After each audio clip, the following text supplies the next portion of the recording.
Welcome to History at the OK Corral. Don't forget to subscribe, hit the like button, and share this episode with a friend. And now, on to tonight's episode. The history of the Old West is often viewed as a monolithic era, a time in which a few seminal events forever changed the course of history. But, as is all too often the case in history, the truth is not so simple. The Old West is replete with stories of tragedy, triumph, conquest, and cooperation, most of which are all but unknown today. Tonight, join History at the OK Corral as we explore 15 little-known stories from the history of the Old West. The Bighorn Mountains, northern Wyoming, 1819. In the late summer sunshine, 32 Cheyenne warriors wearily led their ponies north through the mountains on their way back to their home territory after a visit with the longtime allies of theirs, the Arapaho. As they crested a pine-covered ridge, they came upon a Crow scout who, by the time they sighted him, was already attempting to make a desperate escape. The Crow and the Cheyenne had been long feuding, and this Crow scout had assuredly been sent out from a nearby village in order to keep tabs on the traveling party of Cheyenne. Unfortunately for that scout, this was a particularly unfortuitous meeting, as this group of Cheyenne were comprised mostly of what was known as dog soldiers or crooked lance soldiers. The latter name came from their weapon of choice, an 8 to 12 foot lance with a large shepherd's crook at the end. This could be used to run a buffalo or an enemy tribesman through, or to hook an opponent off their feet. However, for the dogmen, it had one additional use. A Cheyenne dogman was required to be an experienced warrior. He would then take an oath to the tribe to die rather than ever retreat in the face of the enemy. They were essentially the 300 Spartans of the Cheyenne tribe. Their lot was to fight or die, often done so with their lances staked into the ground, driven through a long sash connected to the warrior's bonnet. This was not only a symbolic gesture, but a literal restraint that forced the warrior to be true to his sacred word. These dog soldiers made quick work of running down the Crow scout and filling him with arrows. However, in spite of their tactical experience, they had made a critical error. The Crow scout had been part of a setup. Though he had been killed by the Cheyenne and thus now relegated to the realm of martyrdom and away from his terrestrial constraints as a tactical pawn, he had served his purpose well. His job was not to fight the Cheyenne and win on his own, but to draw them deeper into Crow territory, where his cohorts lay ready to spring an ambush. Though he was not able to draw the Cheyenne all the way into the waiting Crow envelopment, the killing of the Crow scout delayed them long enough that they were quickly set upon by a larger party of Crows. The Cheyenne quickly retreated to the top of the nearest hill, finding themselves surrounded on all sides, despite seizing the high ground. 3 other entire camps of Crow lay in wait all throughout the surrounding mountains, maintaining a perimeter of sorts to cut off any hope the Cheyenne may have had of escape. Survival, it was now obvious, was not an option.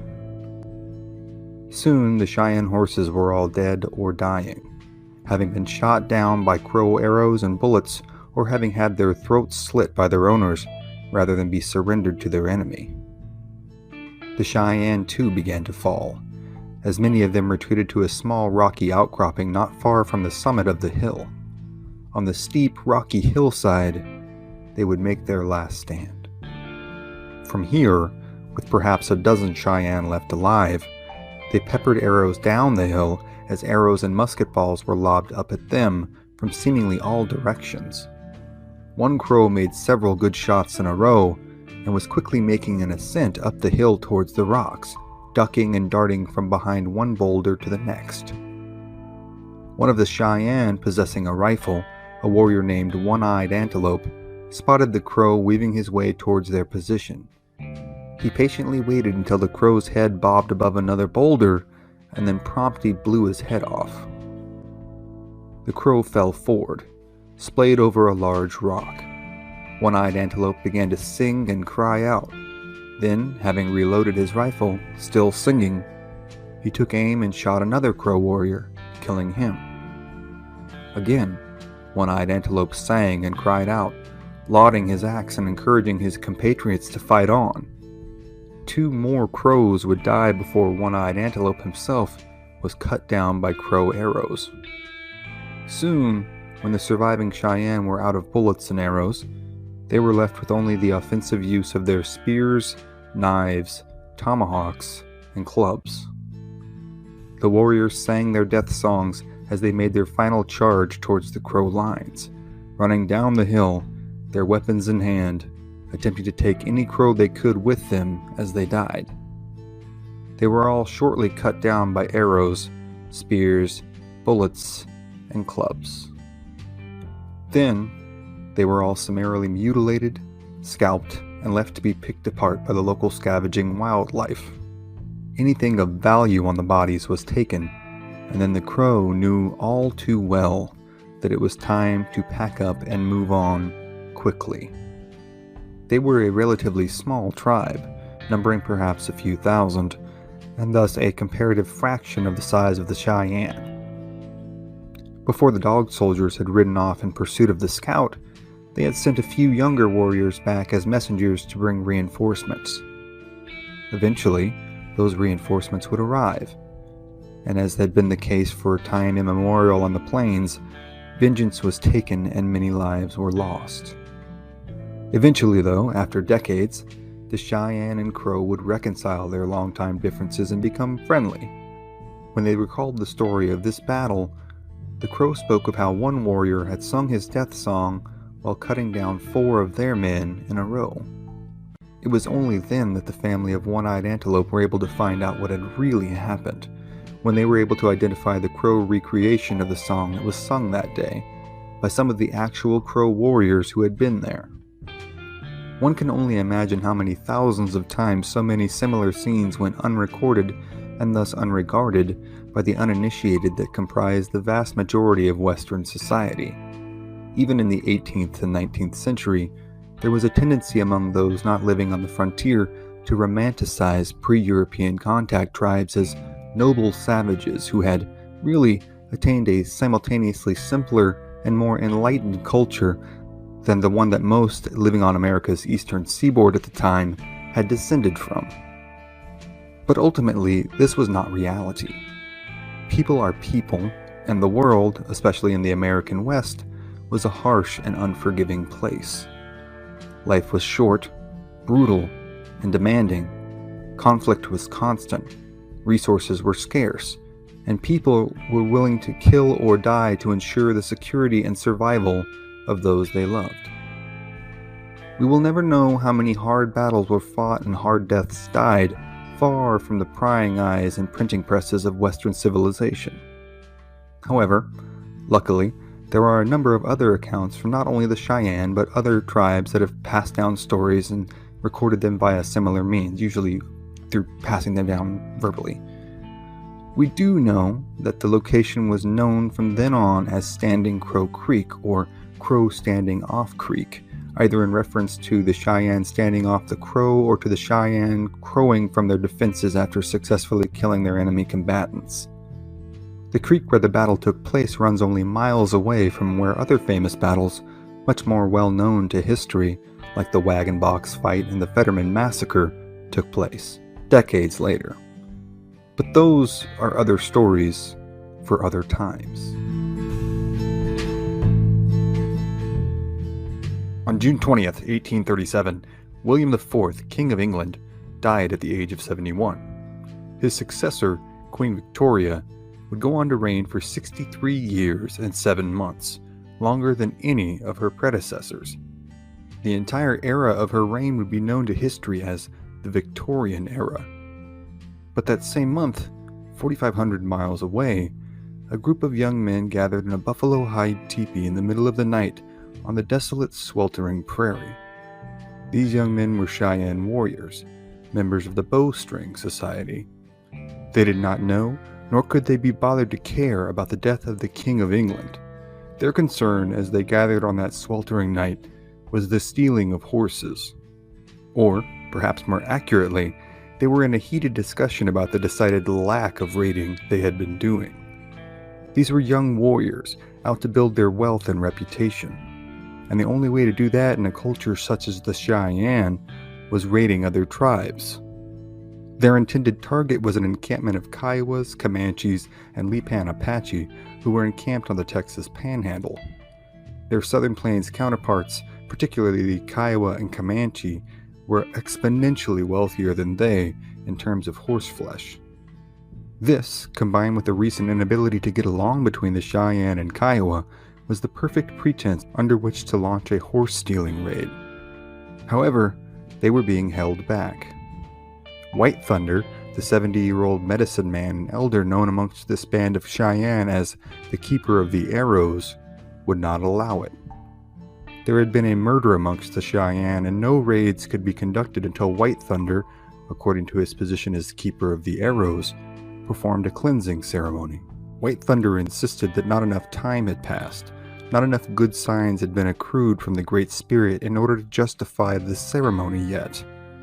But the young Cheyenne, members of one of the many martial societies among the Cheyenne known as the Bowstring Society, were militantly insistent.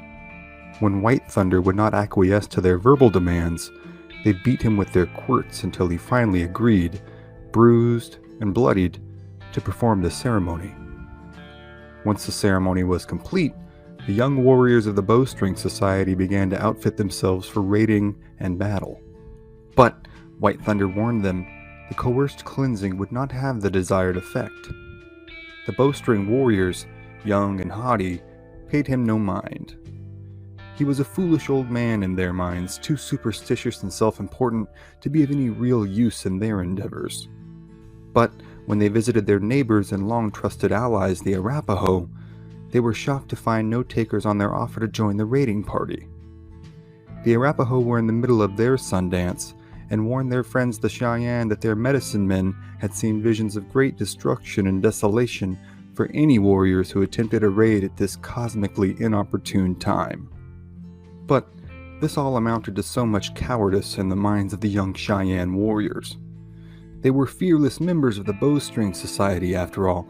They were not afraid of danger and would embrace it as a necessary means in garnering their ultimate ends. They, like young men everywhere throughout history, were willing to risk it all to acquire women, riches, and respect. And so, against the wishes of their tribal elders, 38 of the Bowstring Society and 4 members of another Cheyenne warrior society known as the Contraries slipped out of their camp near the headwaters of the Arkansas River in the middle of the night and made their way south towards their intended target in what is today far northwest Texas.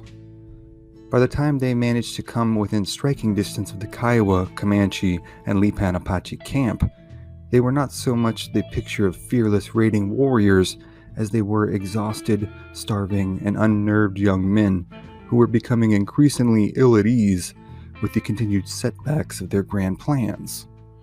Still determined not to return home empty-handed, they carried on with their plan of attack. They sent 2 scouts ahead of their main party to scout the Kiowa village. In another unfortuitous turn, the scouts ran into a young Kiowa who had wandered from the camp in search of good branches with which to construct arrows. Initially, the young boy thought they were returning Kiowa hunters and bid them hello from afar. The Cheyenne scouts shot arrows at him in response, but missed, and the boy was able to escape to the village and sound the alarm. Now, things had gone from bad to worse for the young Cheyenne warriors. They were rapidly turning from hunter to hunted, and with this unexpected turn and no solid, experienced leadership, they were unsure what to do. Within minutes, the Kiowa, Comanche, and Lipan braves of the village were fanning out in a large, armed, angry, and slightly confused search party. They would not have to search for long. The warriors of the Bowstring Society, low on arrows due to exhausting them in attempts to procure game, had quickly come to the realization that their miscalculations may have indeed been fatal.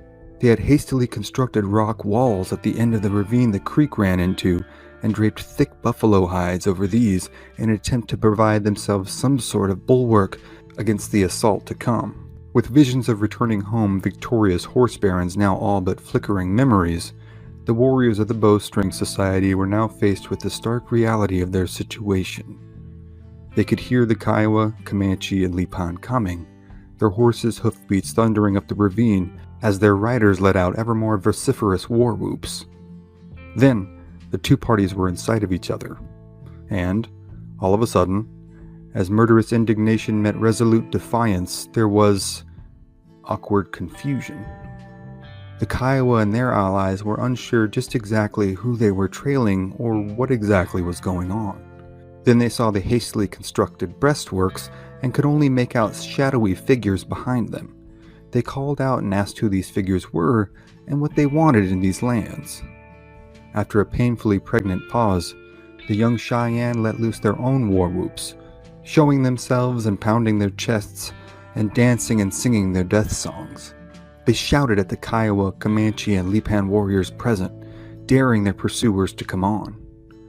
For the warriors of the Bowstring Society, there was nothing left to do but make one last desperate stand. And this they did. They fired off every arrow they had, then unsheathed their knives and tomahawks and took to vicious hand-to-hand combat. There was no concession in plains warfare, especially amongst grown men. Fights were to the death, and anyone who surrendered could expect only a longer, far more torturous demise. The Cheyenne managed to kill 6 more Kiowa in the vicious hand-to-hand fighting that followed, but eventually, before too long, every Cheyenne present, all 42 of them, lie dead in the bottom of that ravine in the most desolate reaches of the frontier.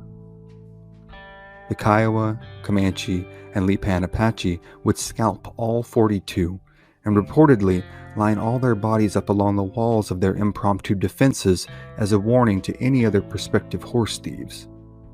Years later, when a Kiowa named Stumbling Bear, who had been present that day, visited the site of the battle, he reported that all the skeletons still sat where they had left them, all in a row. It would be several months before the Cheyenne village would find out what happened to their sons, husbands, brothers, and fathers. An Arapaho who had been at a nearby trading post heard the news from some Kiowas there and made his way back to the Cheyenne as fast as possible to let them know the terrible news. The grief and rage would tear through the Cheyenne camps like wildfire. They were incensed at the deaths and scalping of their kinsmen and compatriots, and determined to secure their revenge. This they would do a whole year later at a battle in northwest Oklahoma that would be one of the most terrible, most consequential intertribal conflicts between the largest tribes on the plains. But for tonight, that's another story for another time.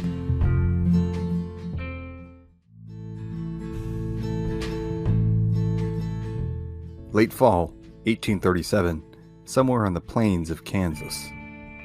As the autumn wind cut through the prairie grass, its haunting melody decrying the harsh winter to come, a Cheyenne war chief named Porcupine Bear made his way from village to village, carrying a message that was part sorrowful lamentation and part vociferous call to arms.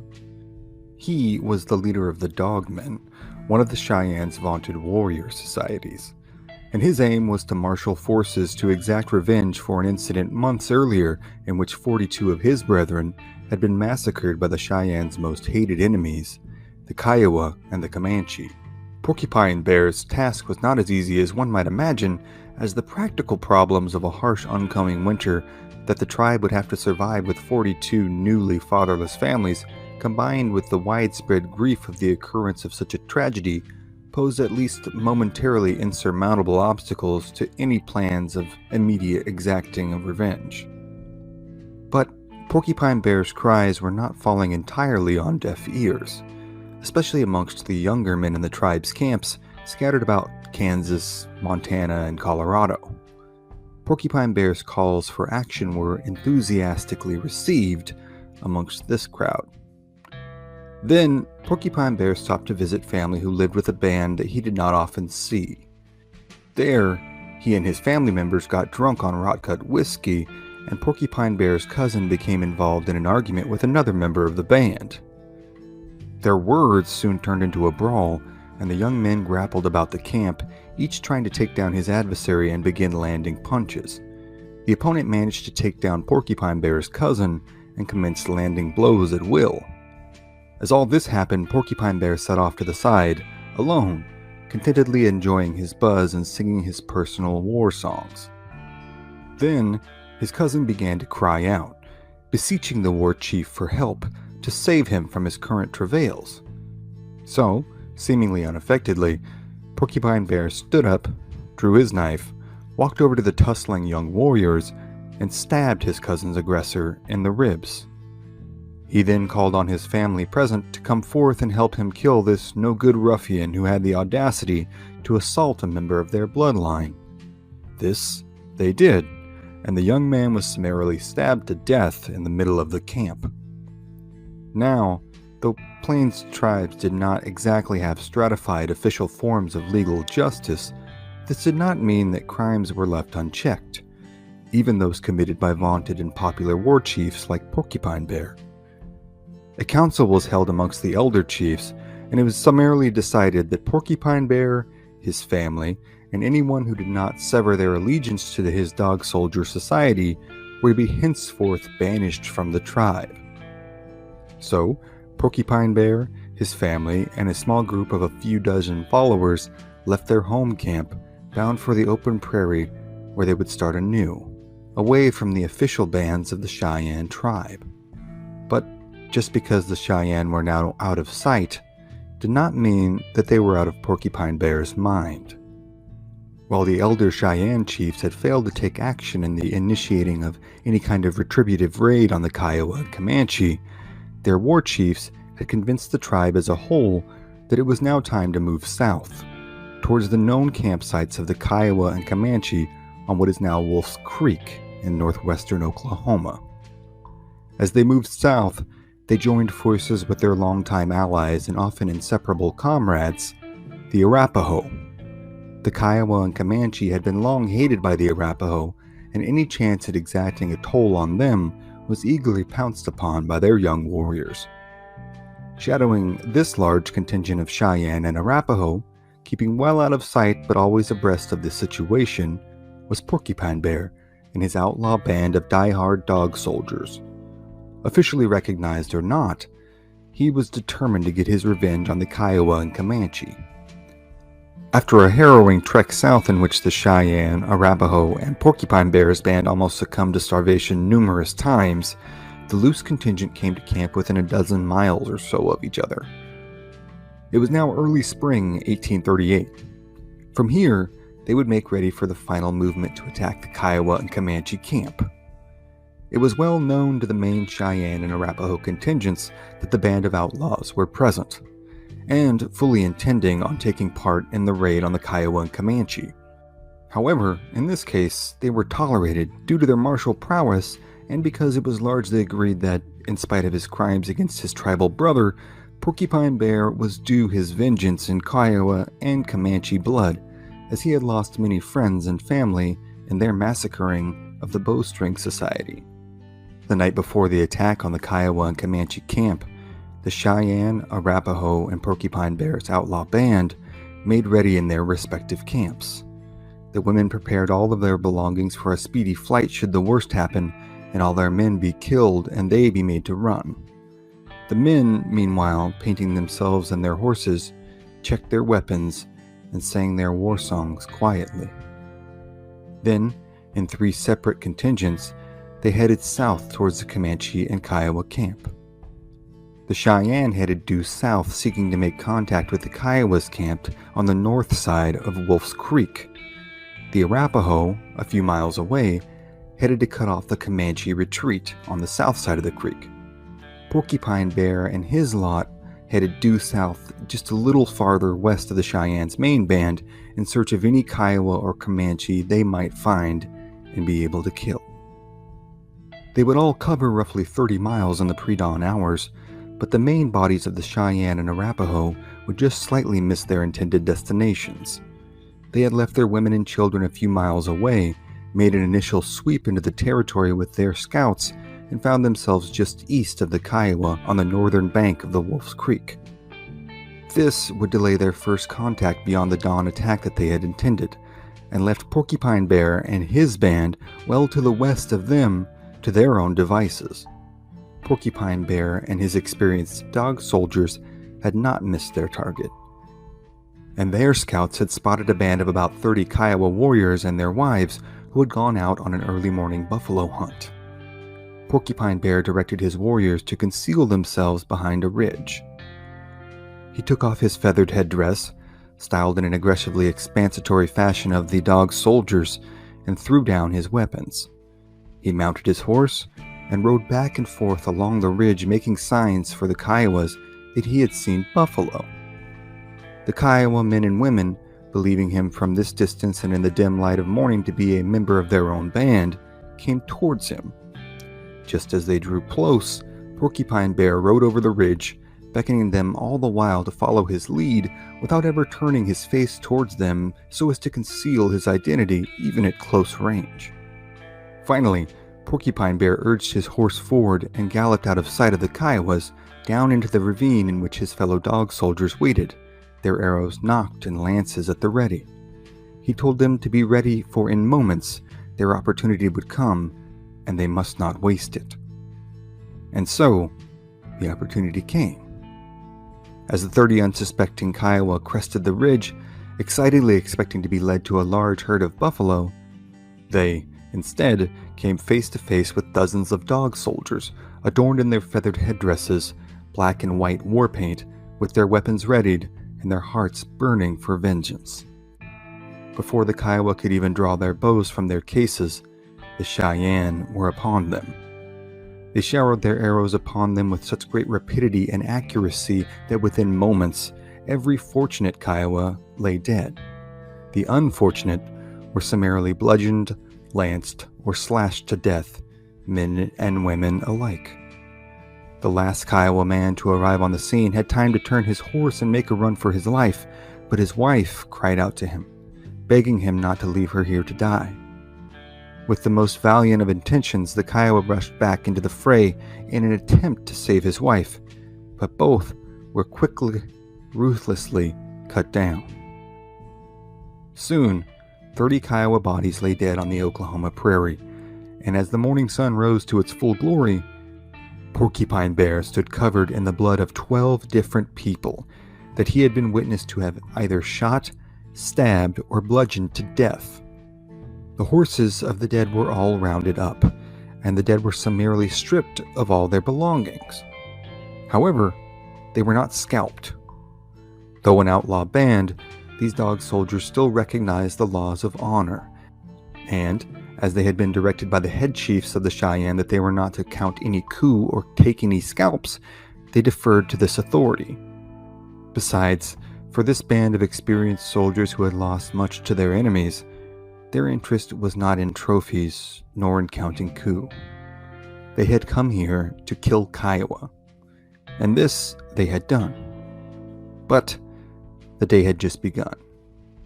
This raid on the Kiowa and Comanche camp would turn into the largest known and last great battle between the largest tribes of the southern plains. Fighting would rage well into the night, and hundreds of lives would be lost. It would be known to history as the Battle of Wolf's Creek, and showcase some of the most brutal fighting and most ruthless warfare ever recorded between warring tribes. The Kiowa would lose many of their best warriors, as would the Comanche. Many women and children would fall to the Cheyenne and Arapaho lances, arrows, and clubs. Many Cheyenne and Arapaho would also fall, including several highly respected chiefs. Some warriors who had predicted their own demise in stark and startling detail, such as the Cheyenne Flat Club, would be proven nearly prophetic in their foretellings. And to be sure, the Battle of Wolf's Creek is going to be an ongoing series here on HOKC, complete with its own playlist linked below. However, for tonight, those are other stories for other times. October 1870, near present-day Saskatchewan, Alberta. A large party of Cree, young dogs, and Salto had been making their way southeast for a few days, anywhere from 600 to 800 strong, They were on the warpath in hopes of exacting revenge on their hated rivals, the Blackfoot. The Blackfoot had been wreaking havoc on the Cree for generations, but in the last few months had been particularly frequent in their raiding. However, these incessant minor raids were largely because the Blackfoot had been severely weakened by a smallpox outbreak over the last 2 years, and were having trouble securing resources via any more grandiose means. So, now, the chiefs of the Cree concluded that this would be a good time to make their assault. But, on this chilly morning in the middle of the Albertan plains, several dozen warriors stood in a semicircle around the war chief Piapo. Piapo had had a dream, and the dream had given him great concern about proceeding. As the impatient party of young warriors stood skeptically listening to his recounting of the dream, he beseeched them to proceed no farther on this raid. He proclaimed he had seen a giant buffalo with iron horns in his dream, and that this buffalo was attacking their entire camp, mauling and killing them wholesale with its giant iron horns. Understandably, Piapo thought this was not the kind of omen one wants to encounter while on the warpath. Still though, while dreams and visions did indeed hold great sway within the Cree tribe, this did not mean that all visions were created equal, nor that all were to be taken seriously. This party of bellicose young men were intent on exacting their revenge for horses stolen and family members killed. Thus, they were not terribly inclined to turn around and head home just because one of them had essentially had a bad dream. The party ignored his warnings, and they all carried on, southeast towards what is today known as the Oldman River, near present-day Lethbridge, Alberta. This is where the Blackfoot and their allies, the Bloods, were camped. Now, before we get too much further into this story, it's worth taking a moment to clarify the alliances between these different tribes that resulted in these deeply held and decades-long blood feuds. Like almost any other tribes cohabitating a particular region, strategic alliances were often formed on Canada's harsh Central Plains as a means of survival. The Blackfoot were the largest contingent of the Blackfoot Confederacy. They were comprised of the Siksika, the Blackfoot, the Kainai, or the Blood, and 2 sections of the Piegan, or Piikani, the Northern Piikani and the Southern Piikani. Later on, they would be joined by the Sarsi and by the Gros Ventres. They spoke different languages, but adhered to a very similar culture. The Iron Confederacy was comprised of the Cree that moved onto the Great Plains around 1740. The southern half of this movement eventually became the Plains Cree, and the northern half would become the Woods Cree. The Saulteaux, which were the Plains Ojibwe, the Nakota or Stony people, also known as the Assiniboine, as well as the Métis and Haudenosaunee. As with most other conflicts amongst Plains tribes, theirs was a rivalry born of resources. The best hunting lands were held by those with the martial ability to acquire and sustain control of an area by running their enemies out, securing some form of peace agreement with them, or by killing them off entirely. In this case, the Blackfoot had long gotten the better of the Cree and their allies. But while the 1860s had certainly not been kind to the Cree and their allies in the Iron Confederacy, they presumed themselves to at least be in better shape than the Blackfoot by 1870. This had led this group of hundreds of warriors to believe that victory was all but guaranteed. Thus, the party carried on through the day until, as the sun began to sink into the eastern horizon, their scouts returned to report that they had found a few teepees at the base of a nearby hill, which were stragglers on their way to what the Cree believed to be the main Blackfoot campsite a short distance away. The decision was made to make a cold camp, no fires, and to wait the night out and attack in the pre-dawn hours. However, a fatal miscalculation had been made. Much like Custer and his men 6 years later at the Battle of the Little Bighorn, the Cree had vastly underestimated the totality of their opponent's force. Their scouts had been correct. There was indeed a small group of Bloods camped just up the river from the few teepees at the base of the hill. And if that was all there was, this would indeed be an easy route for the Cree. But, in fact, a far larger Blackfoot contingent was camped just up the river from this smaller group. Had the scouts seen this group, perhaps Chief Piapo's vision would have been given more credence at this most critical 11th hour. But they did not. And so, on the morning of October 25, 1870, before the sun had crested the skyline, the initial Cree attack began. The first to fall would be the two families that were camped at the bottom of the hill near the river. They awoke to their teepees being slit open by Cree knives. Everyone inside who was not shot dead with arrows or stabbed to death with spears where they lay was dragged outside and stabbed, slashed, and bludgeoned to death. This included a number of women and children. The next to fall would be the small group of Bloods camped next to the river, who were all asleep in their teepees. The Cree stormed into the camp, which was dead silent after they had killed all the dogs.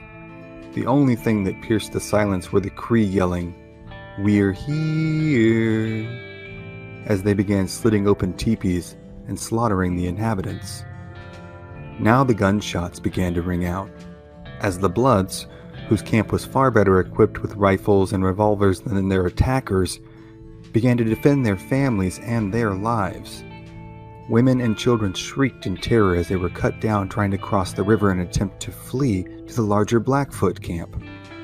Many were shot down, some were not, and as they rushed into the larger camp to inform the Blackfoot leader, Mountain Chief, of the attack that was underway, they were met by warriors already exiting the camp on their way to defend their Blood allies. By the time the sun had risen, the river valley was swarming with Blackfoot warriors, riding at full speed on their war horses down the ridgeline and encircling the Cree near the river. Now, the hunters had become the hunted, and the Cree were forced to make a retreat. The fighting raged on for hours, with the Blackfoot and Cree ensconced in two ravines that ran parallel to one another. Attacks would be made and retreats attempted, with dozens of warriors on both sides being cut down by mid-afternoon. Eventually, hundreds of Cree warriors tried to swim back across the river and flee into the nearby thicket. But their attempt was spotted by a half-white, half-indigenous Blood scout named Jerry Potts, who was camped with the Blackfoot at the time. He alerted his cohorts to the fleeing body of Cree warriors, and he and the other Blackfoot lined the ridges around the river, shooting down at the mass of their fleeing prey. Potts recalled that the Cree were so thickly gathered and numerous that one could close their eyes and pull the trigger and still manage to kill one of them. Potts and his Blackfoot brethren killed all they could, including all of those who had been brave enough to stand on the shoreline and fight. The few dozen Cree who did make it across the river fled to the open prairie on the other side of the riverbank. The Blackfoot, having killed all the Cree they could at the river, harried their horses in pursuit of the remnants of their attackers' forces. They reached the Cree on the prairie, a few hundred yards from a small thicket. Here, they cycloned around them, cutting them down in a running slaughter as the Cree made a desperate change of direction in an attempt to get to the nearby thicket. 50 of the several dozen were cut down before the very few remaining survivors reached the relative cover of the thicket. For what must have been a terrifying few minutes for those Cree warriors trapped in the thicket, the Blackfoot circled around them and shot at them, whooping and taunting the entire time. It must have seemed that a brutal death at the end of a Blackfoot spear or arrow was all but assured. But, as there were so few left, and they no longer posed any direct threat to the village, the Blackfoot let discretion be the better part of valor in this case, and left these few Cree in the thicket, on foot, to navigate their way home alone through the open prairies of Canada as winter set in. As the Blackfoot returned to their camp, the screams of their grieving wives, mothers, husbands, and fathers rang out everywhere. The acrid smell of gunpowder still hung in the air, and the river itself ran red with the hundreds of gallons of human blood that now rushed into it from the dead and the dying. History would come to know this fight as the Battle of Belly River, and it would be the last and largest intertribal confrontation in Canadian history. But it certainly was not the only one. The tribes of the Northern Plains lived in an unforgiving reality. Their resources were finite, and territory was everything. And thus, as is universally the case with the human condition, conflicts inevitably arose. But for now, those are other stories for other times. 1831, somewhere in the Great Plains of the Dakotas, a band of Hunkpapa Lakotas celebrate the arrival of a newborn boy. The son of a warrior named Returned Again and his wife, her holy door. He is the apple of his parents' eye. The baby boy is named Jumping Badger. The Lakota, also known as the Sioux or the Teton Sioux, were a martial people whose itinerant lives were based on the buffalo herd's migration and warring with anyone who sought to stand between themselves and those herds.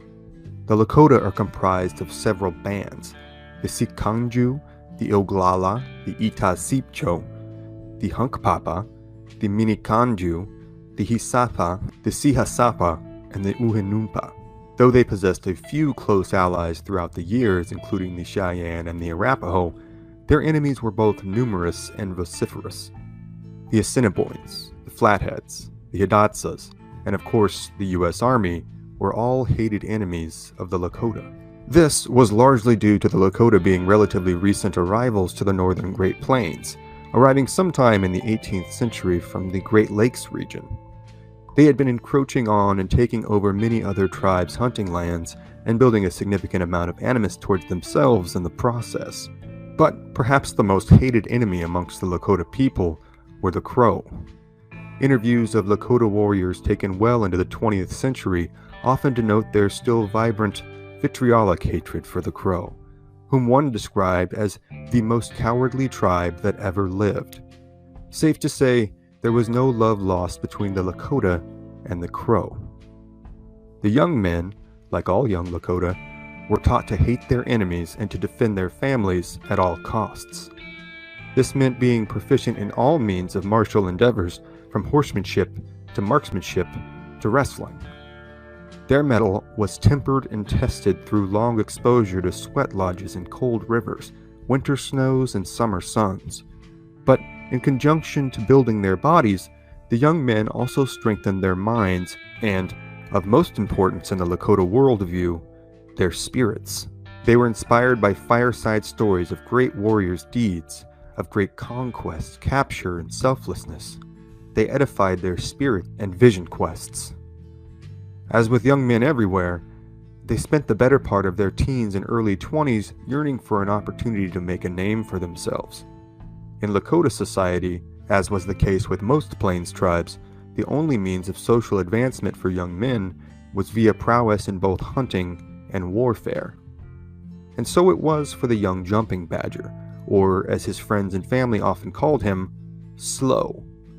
The name was a result of the young man's deliberate and methodical nature, but, like his birth name, it wouldn't stick for too long.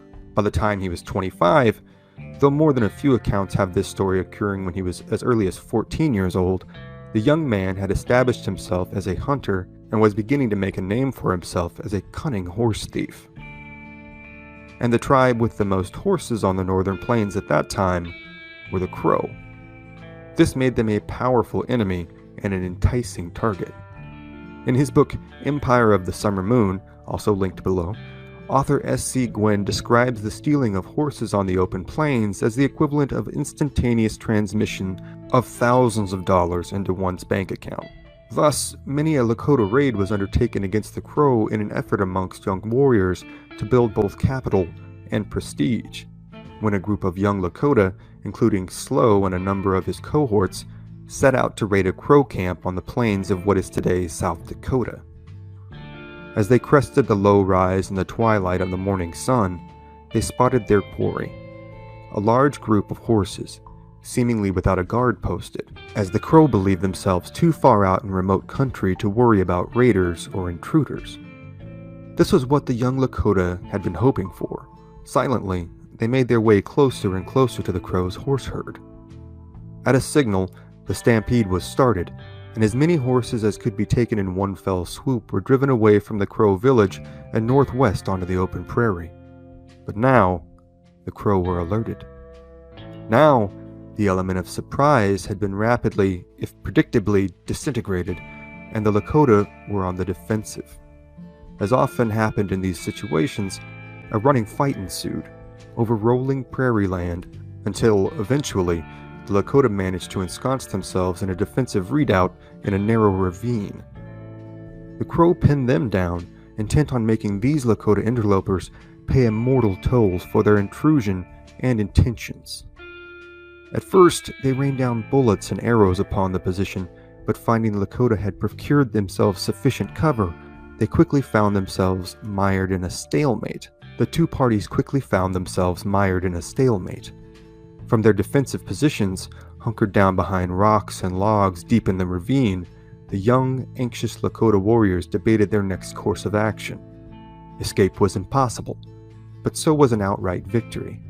And even if they could flee, what was the point in going home at all if it was without any of the horses they had stolen and with no enemy scalps to show? The debate raged intensely, but briefly, as one among them proposed his own solution. He would go out alone, he said, and challenge the Crow chief to a one-on-one fight. This was a time-honored means of intertribal conflict on the plains, and often a means through which a larger-scale conflict could be avoided via them playing out in individual combats. But obviously, these were very high stakes for the combatants involved. But the young man, perhaps now showing the virtue behind his supposed vice, was cool and even-tempered throughout. He took up his thick buffalo hide shield that could not only deflect bullets when held at the right angle, but also carried, he believed, a powerful protective medicine. In his other hand, he took up his single-shot musket. These were smooth-bored weapons, and though outdated, still highly prized amongst the tribes for the physical effects they could wreak and the psychological trauma that they could inflict. The young warrior strode confidently out from his defensive position, seemingly unfazed by the prospect of enemy fire.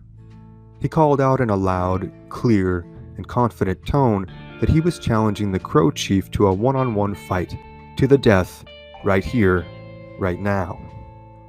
The Crow chief then strode out from amongst his men, also with a thick buffalo hide shield and a musket. He called out to the young, haughty horse thief that not only would he not be going home with any Crow horses today, he would not be going home at all. Now, the Crow chief said, he was going to kill him. Both men started in a militant trot towards one another, their comrades and charges waiting pensively behind them. As he ran, the Lakota, who was known to have a fine, clear, high-pitched singing voice, sang his death song. My trials are many, but my life is short. First to break step was the Crow chief, who, when the two were a few dozen yards away, quickly dropped to one knee, steadied his aim, and fired in one deft motion. The young Sioux warrior, now perhaps making some of his comrades behind him second-guess the propriety of his slightly derisive nickname, the Slow, managed to angle his shield down so that the musket ball ricocheted off of it and down towards the ground. However, before smashing into terra firma, the lead ball tore into the young Lakota's foot. It was a ghastly wound that would have rendered most combat ineffective, but the young man's countenance seemed unchanged, despite the blood pouring from his foot into the prairie dirt. His eyes seemed never to waver from his intended target, as once the Crow's musket had been fired, he now had time to stop and take aim for his own shot. As the Crow chief rapidly closed the distance, knife in hand, the young Lakota coolly took aim, waited until the Crow was but a few paces away, and deftly put a musket ball into his torso. The Crow went down hard, writhing in agony from the internal, irreversible damage done by the lead ball. However, he would not have to suffer long. Without hesitating, the Lakota hobbled as fast as he could on his badly injured and profusely bleeding foot to the side of his disabled enemy. Here, he quickly unsheathed his hunting knife and plunged it directly into the still-beating heart of the Crow chief. As the chief let loose his death rattle, the Lakota cut slits in the skin above his ears, then around the back of the Crow's head, and then the sides, and then finally the forehead. And after a few vigorous, violent tugs, he managed to wrest the bloody scalp from its previous owner and thus cement his reputation as a new warrior amongst his people. The Lakota present all made their way, Crow horses in tow, back to their home camp, where the young Slow was greeted as a conquering hero and fearless new warrior.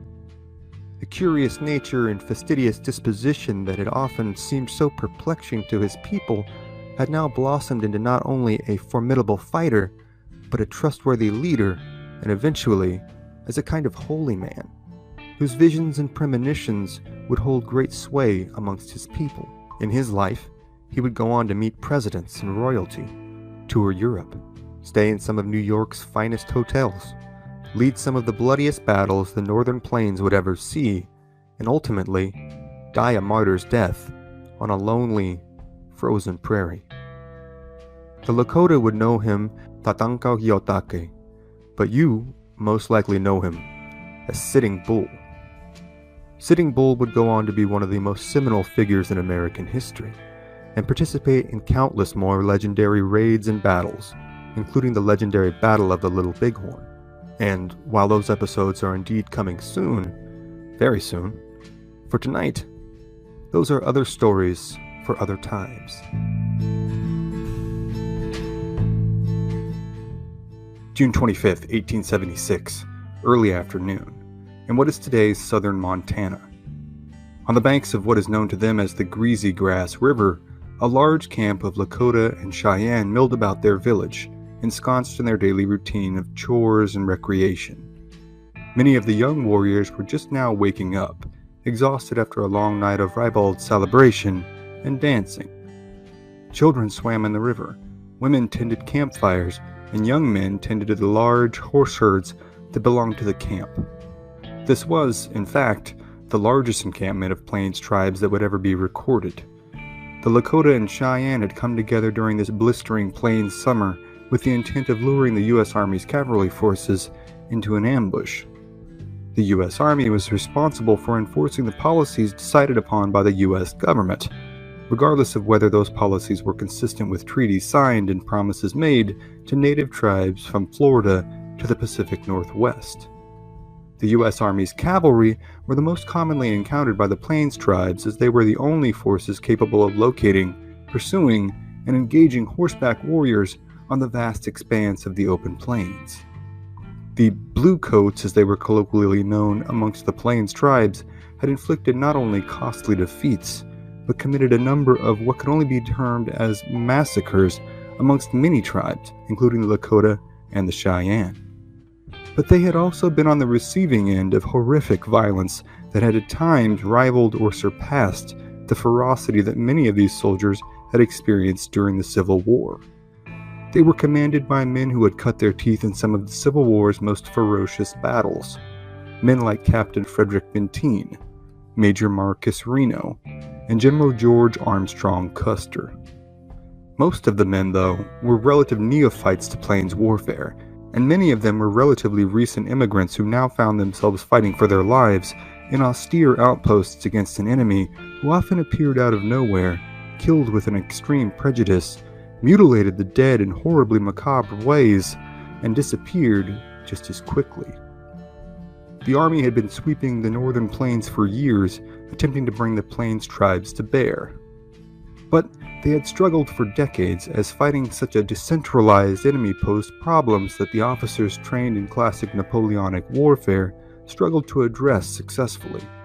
On this day, though, the large encampment of Lakota and Cheyenne felt there was little to no chance of running into the Bluecoats. They assumed their enemy was near, but most of the war chiefs had agreed it would be days yet before their marshaled forces would have an opportunity to be brought to bear against their incessant harassers. In this expansive 2-mile encampment, home to anywhere from 6,000 to 10,000 Sioux, Cheyenne, and Arapaho, most of the inhabitants felt safe, at ease, and perfectly content to enjoy the day. But one among them sat pensively in his lodge. He had a bad feeling. He had hardly slept the night before, as he had been convinced that a morning attack from the cavalry was imminent. The light of dawn had proven his prophecy not wholly correct, but he still had a feeling that something was not right, that the Bluecoats were not, in fact, that far away at all. He had grown up the product of an interband relationship, his father being an Oglala and his mother being from the Miniconjou band. He had been known as Curly as a boy. That was his name when, at the age of 14, he went on a vision quest into the Black Hills of the Dakotas. For 3 days and nights he fasted, until a spirit appeared to him in a vision. He was told that his life from that point forward must be dedicated to the welfare of his people. He was told that he would be a great warrior and that no bullet nor arrow would kill him. He was also told that he would die a martyr's death at the hands of the Bluecoats. He returned to his village and embarked on his career as a vaunted warrior. That, though, had been many years ago.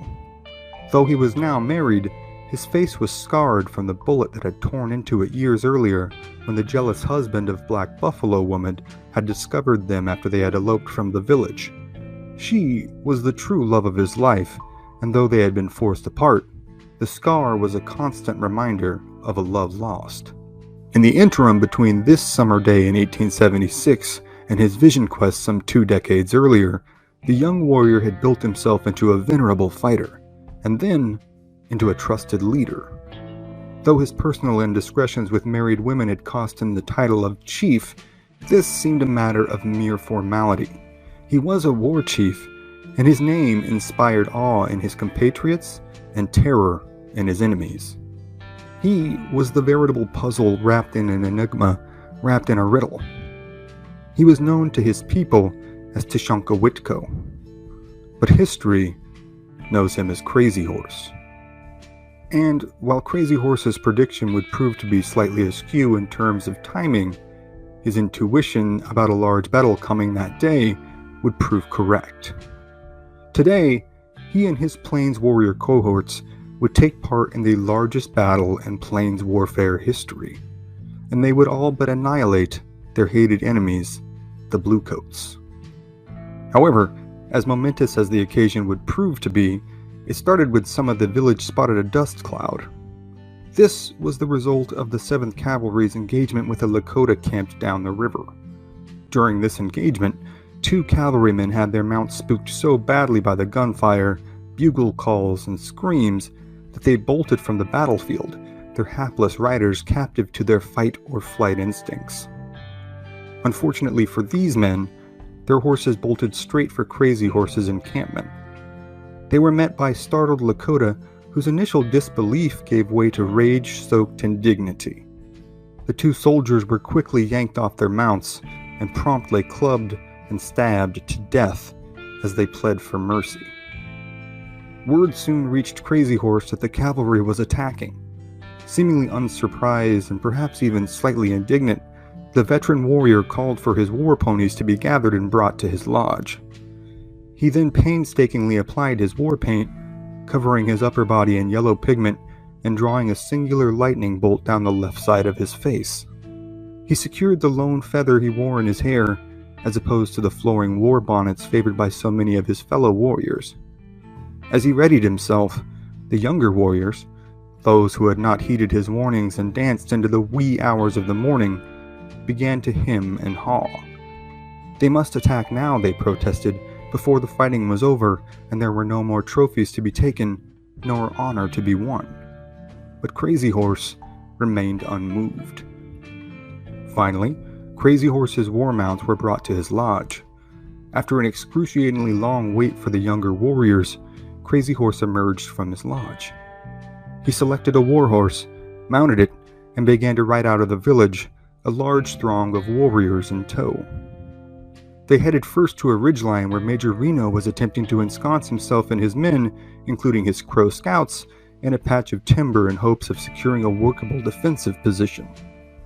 With the arrival of Crazy Horse and his contingent of warriors, the attack on Reno's element reached unbearable levels for his men. First, Reno's favorite Crow scout was killed only feet away from him, leaving him covered in the scout's brains and blood. As the Lakota swirled around the cavalrymen, and arrows and bullets poured in from every direction, all hope seemed lost. Unable to endure the terror any longer, a number of troops attempted to flee.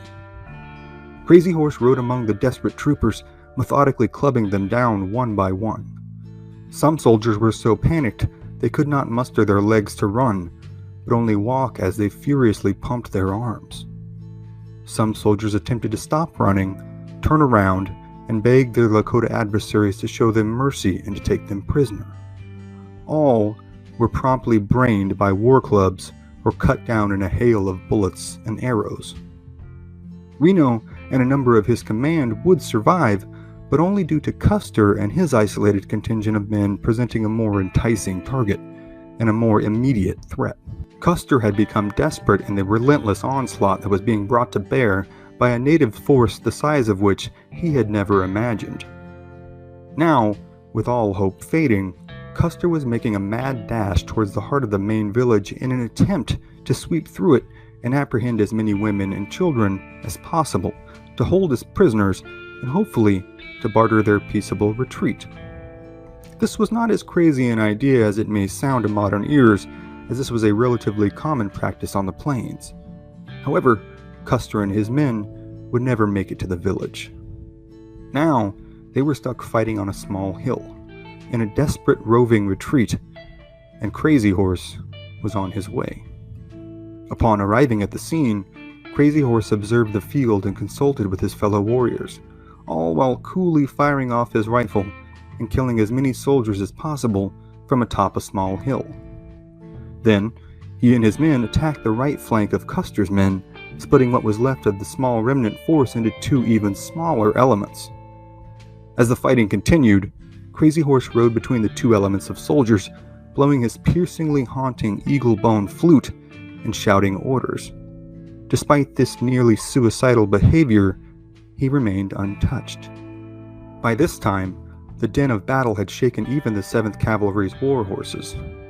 Those that had not been cut down by enemy fire were simply let go as all the survivors left threw themselves down belly first into the grass in an attempt to minimize themselves as targets. This desperate situation lasted only briefly, however, until the air was pierced again by a loud war whistle.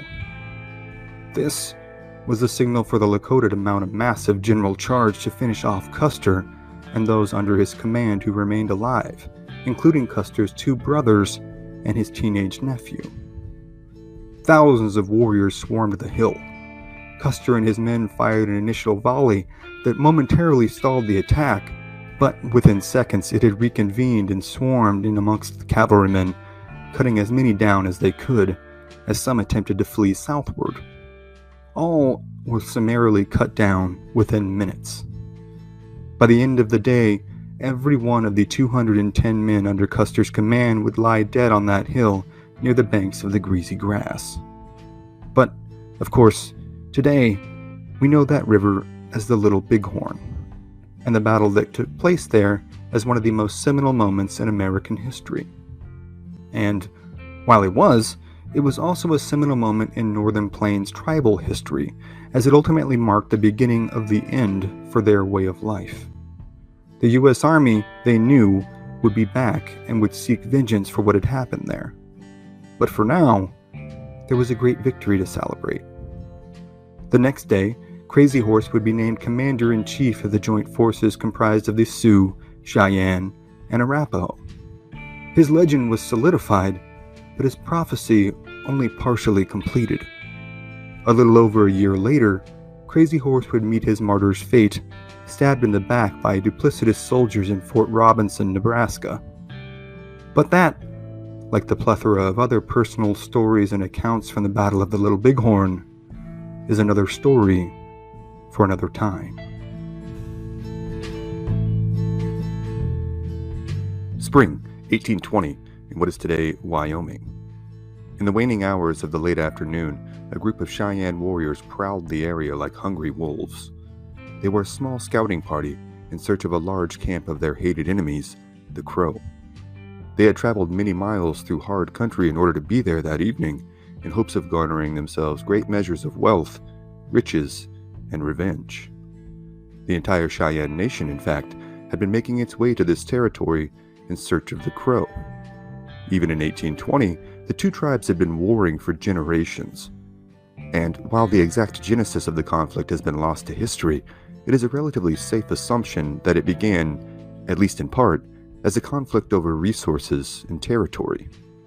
The northern plains are a terribly unforgiving place, with scorching summers and famously long and blustery winters. The fight for survival for any and all Plains tribes was a very real day-to-day battle against elements and scarcity, and this inevitably led to conflicts.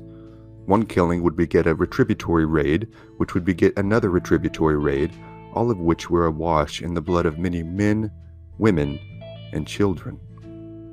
This was an unforgiving world, and divisions ran deep and were not often quickly forgotten. Such was the case with the Cheyenne and the Crow. The year prior, in 1819, the Crow had killed 30 Cheyenne who were attempting to raid their camp for horses. Now, being the most recently aggrieved party in this cycle of generational violence, the Cheyenne were on the move northwest, to the lands traditionally controlled by the Crow. A large camp of Crow had been reported by scouts to be located on the Tongue River, a tributary of the Yellowstone River located in present-day Wyoming and Montana.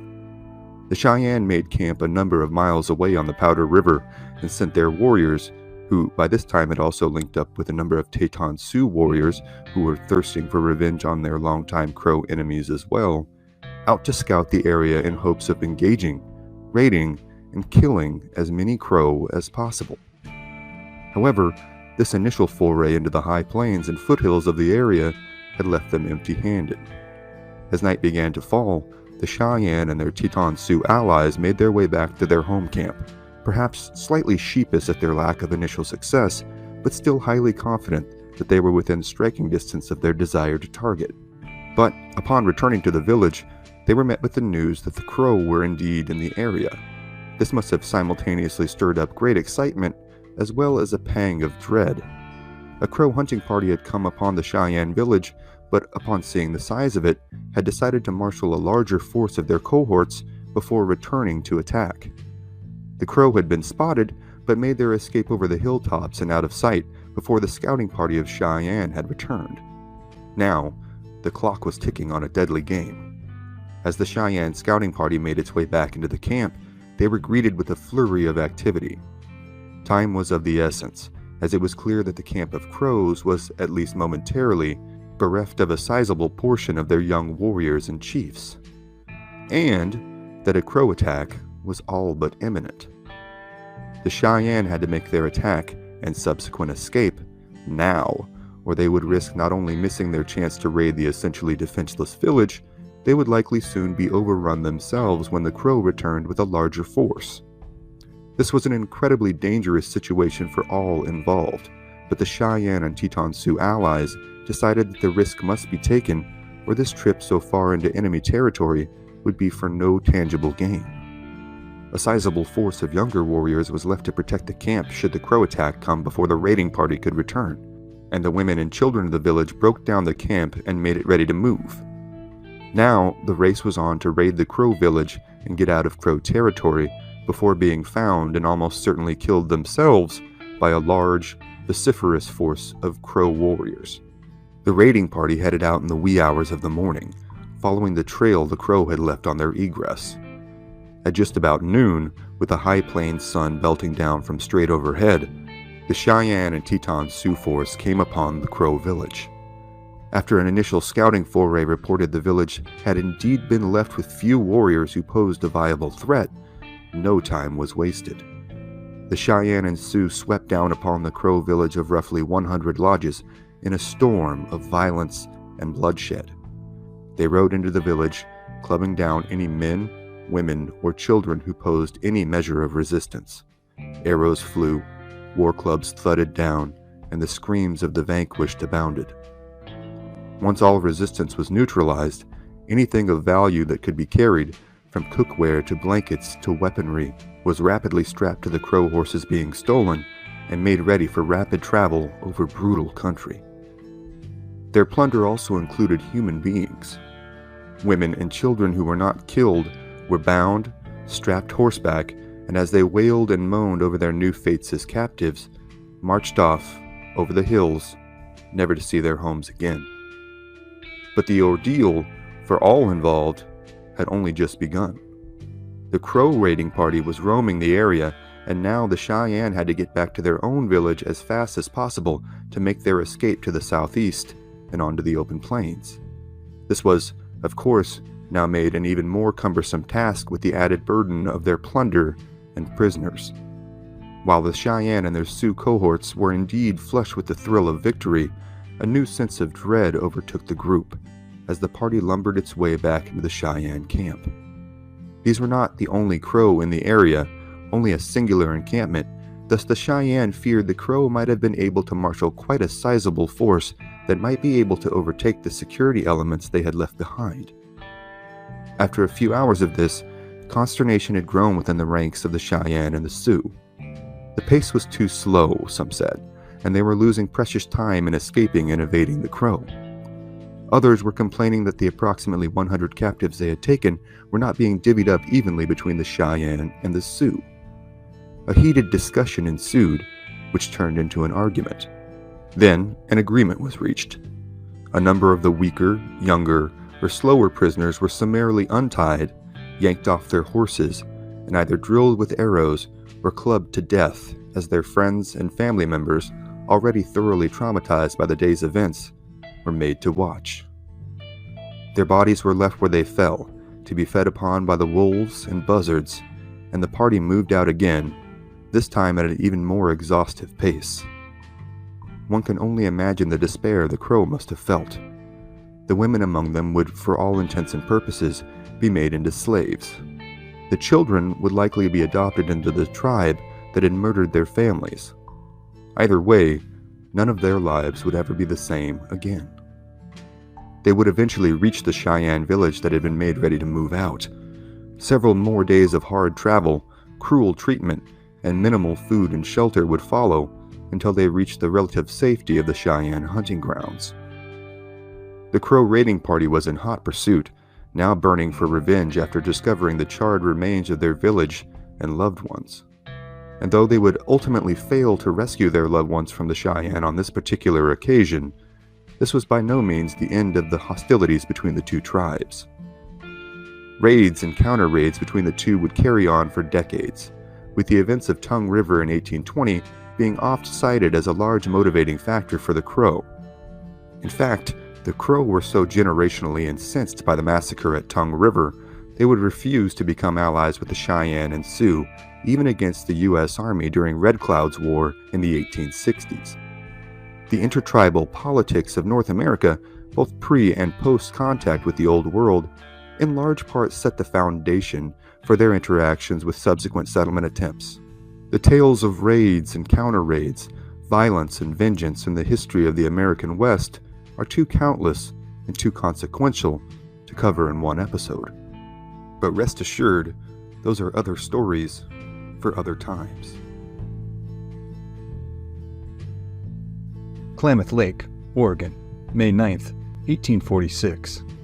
In the middle of the night, a group of mountain men lie in much-deserved sleep after a hard day's travel of roughly 60 miles through the rugged terrain of southern Oregon. Their party, 14 strong, is composed of experienced mountain men from a variety of background. Included among them are 3 native Delaware tribesmen, as well as the French-descendant, St. Louis-born Basil Lajeunesse. They are led by John C. Fremont, a former U.S. Army cartographer who has, by means of both merit and a powerful father-in-law, managed to secure himself a congressional appointment to explore the American West. For the better part of the 1840s, he has conducted exploratory missions throughout the West. However, much of the territory he is exploring does not belong to the United States. It, in fact, belongs to Mexico. Though fur trappers, traders, sailors, and whalers have been finding their way to California by sea or by overland crossing for decades now, the territory of Northern California is still, at this point in 1846, relatively unknown and uninhabited. It is owned, ostensibly, by Mexico, as it had been owned by the Spanish before.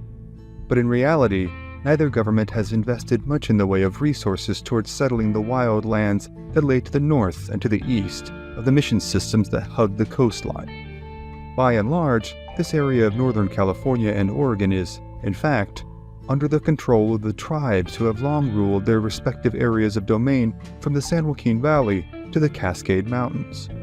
This meant that the ruling government's headquarters, thousands of miles away in Mexico City, was of little to no use to the Mexican citizens inhabiting the area.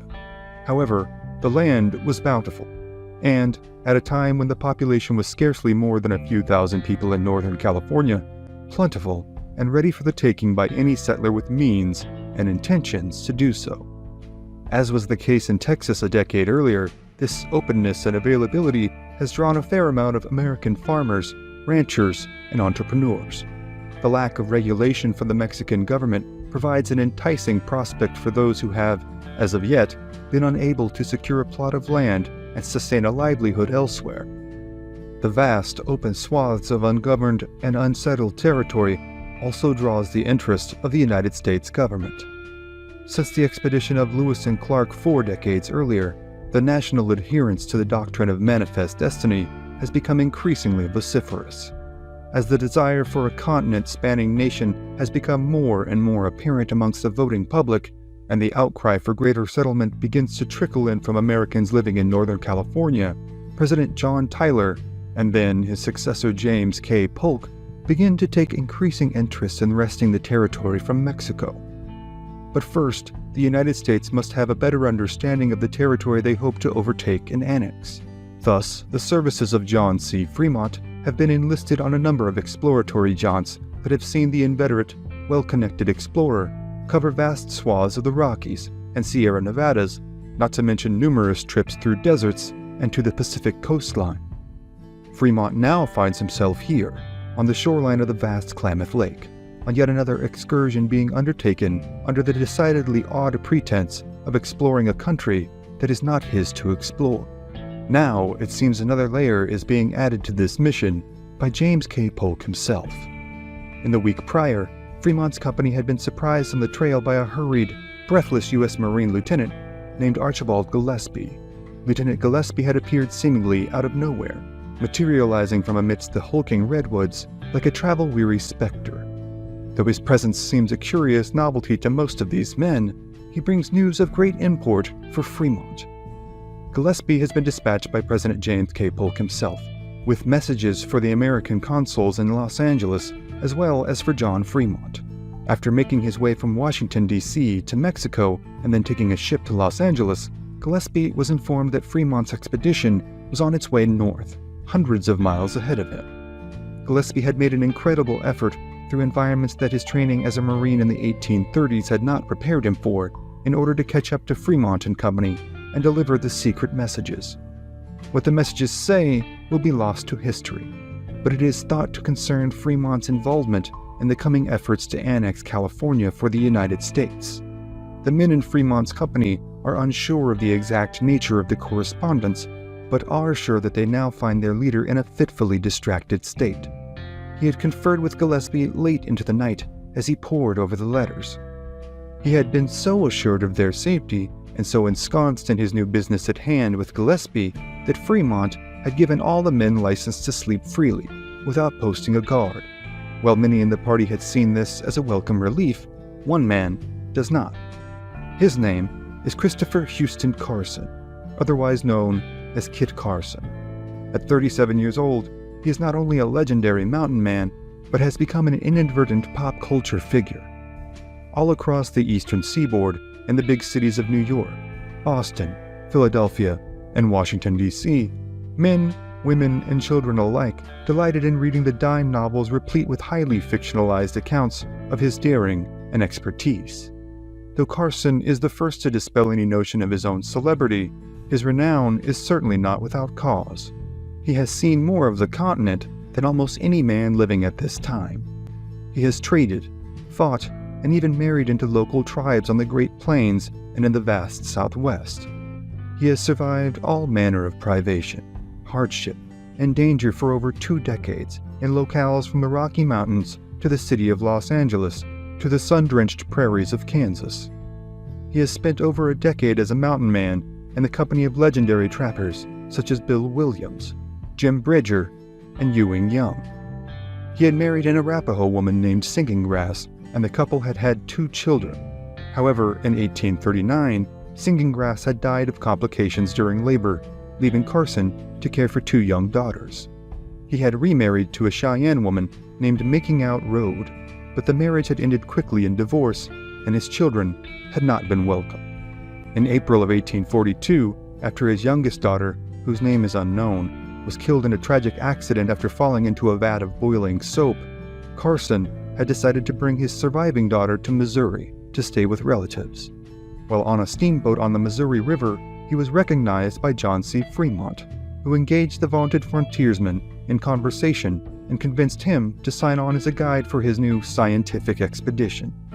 Carson soon found himself again headed west, providing navigation and direction for Fremont's party. Over the course of the next few years, the two men and their small company would traverse vast expanses of the American West. By 1846, they have already made 2 expeditions and accumulated thousands of miles.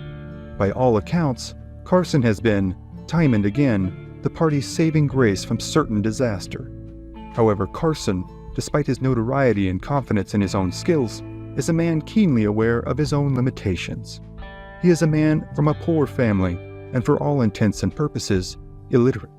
His natural inclination, despite his authority and experience and aptitude, is to defer the burden of leadership to the wealthy, well-connected, and well-educated Fremont. So, earlier in this evening, as the men had eaten dinner and prepared their beds, Carson had dutifully obliged to Fremont's decision not to post a guard for the evening. But as much as Carson's mind had prevented him from verbalizing his concerns to his boss, his nerves, acclimated to constant sensitivity from a life spent on the trail, will not let him sleep soundly. Carson feels assured that the party is indeed vulnerable to attack. In the weeks prior to their arrival at Klamath Lake, Fremont, Carson, and company had been involved in a number of skirmishes with natives throughout the Northern California area. The most notable of these being the Umpqua Massacre, also known as the Sacramento River Massacre. In late March of 1846, the Fremont party had arrived at the Lassen Ranch in the northern Sacramento Valley, only to be informed by settlers that they believed a native attack upon them was imminent. Taking them at their word, and eager to seize an opportunity to both pad his military record as well as to instill some measure of intimidation into the surrounding natives, Fremont headed out in search of the native forces said to be amassing nearby. Under his charge were 60 Americans, including the trappers in his party, as well as, quote, 9 Delaware Indians, 2 California Indians, and 5 members of a nearby trading post. On April 5th, they had come upon a large camp of the Wintu people. Though this was indeed a large settlement, there was no indication that the people within were in the process of marshaling any sort of assault upon the settlers in the area. However, Fremont saw their sheer number and presence in the area as sufficient cause to order an attack. The village was set upon from 3 sides by the forces under Fremont's command. Thomas Breckinridge, a member of Fremont's exploratory party and present at the incident, gave the following account. The order was given to ask no quarter and to give none. The settlers charged into the village, taking the warriors by surprise, and then commenced a scene of slaughter which is unequaled in the West. The bucks, squaws, and papooses were shot down like sheep, and those men never stopped as long as they could find one alive. Estimates of the number of Wintu people killed in the attack ranged from 150 to 700, with many drowning or being shot as they fled into the river. Word had spread quickly among all tribes of Northern California and Oregon of the great massacre inflicted upon the native people, perpetrated by the dark-haired, long-bearded officer and his party of mountain men.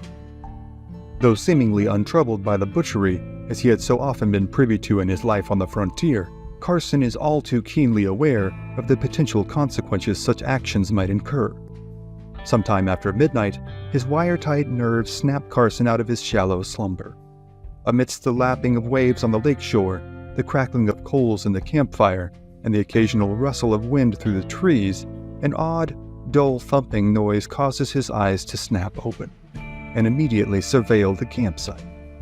With only the light of the campfire to illuminate the scene, Carson can at first find nothing amiss.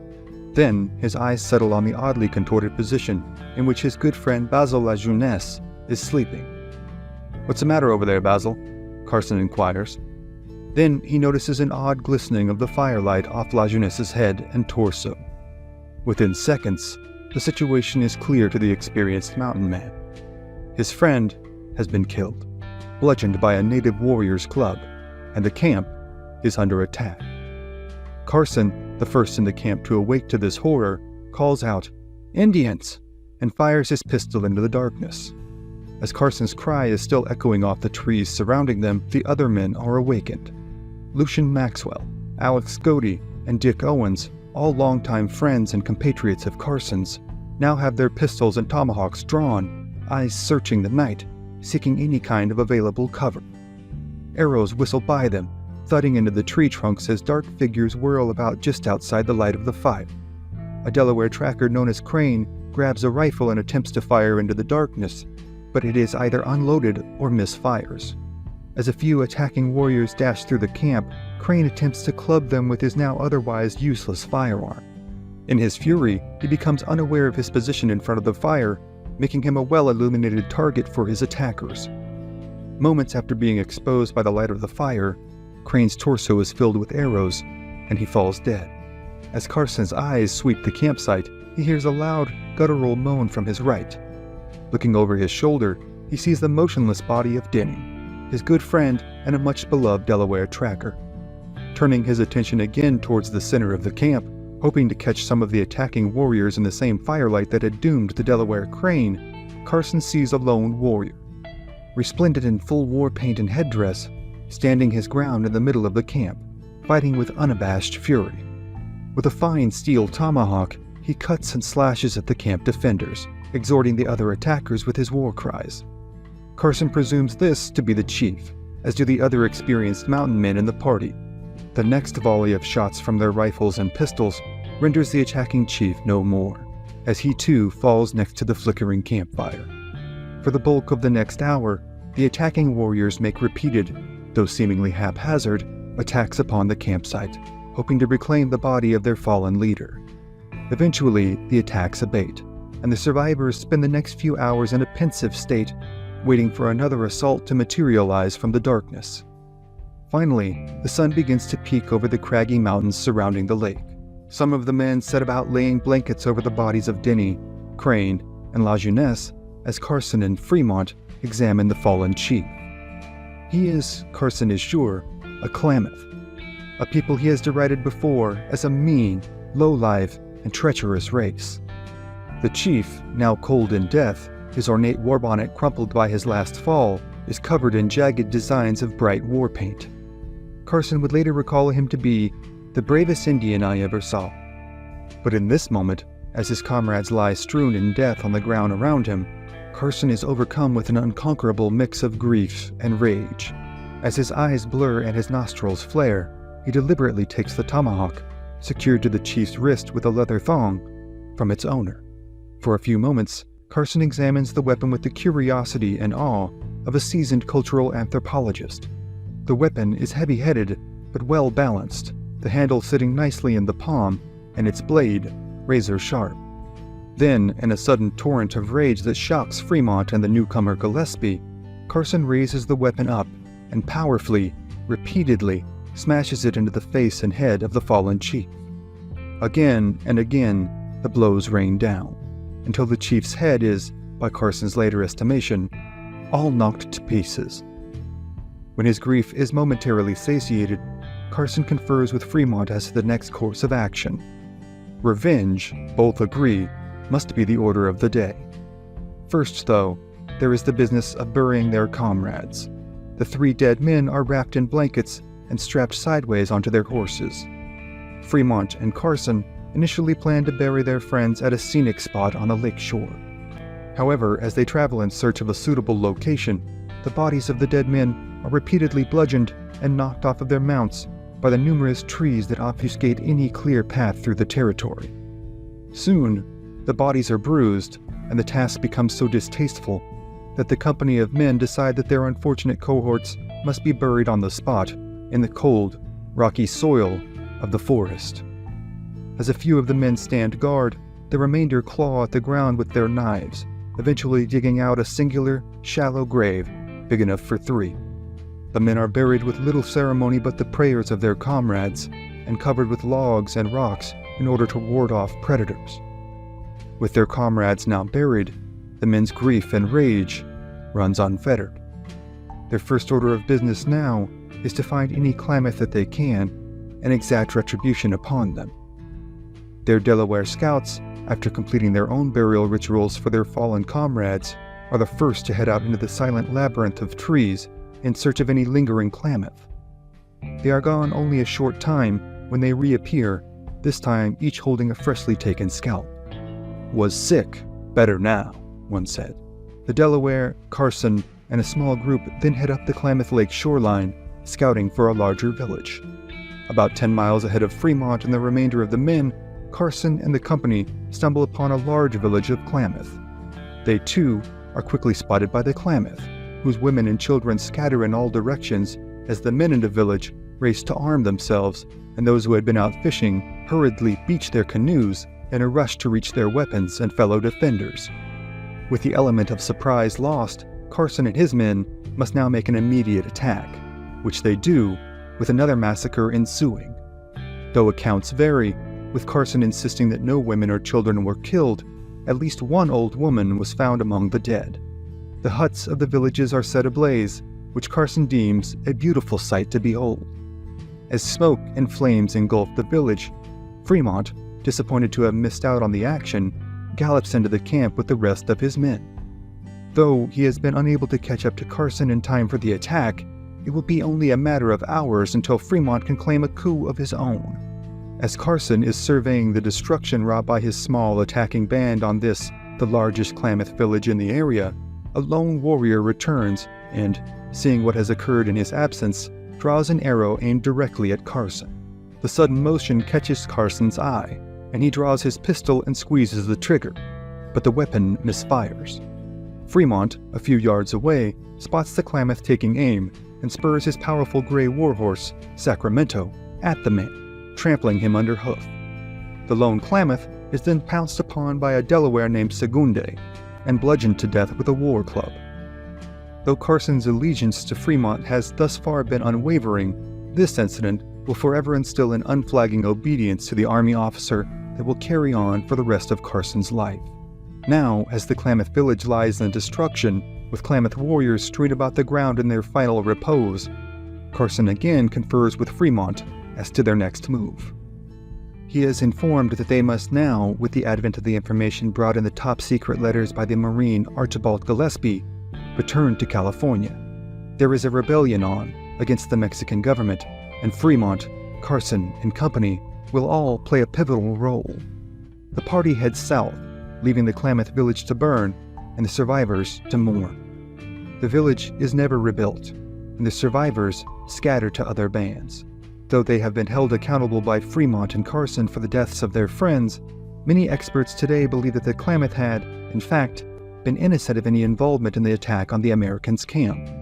Instead, it is now believed that the offending tribe had been the Modoc, a culturally related but longtime enemy of the Klamath people. It does not seem that Carson was terribly concerned with the deeds of himself and his men that day as, in his later account, he would deem it a perfect butchery. Carson, though, already a famous figure, will go on to cement his legend in the coming decades, as will Fremont. Few figures in American history have been as consequential as these two men, and their deeds will, for better or worse, carry great weight for years well after their deaths.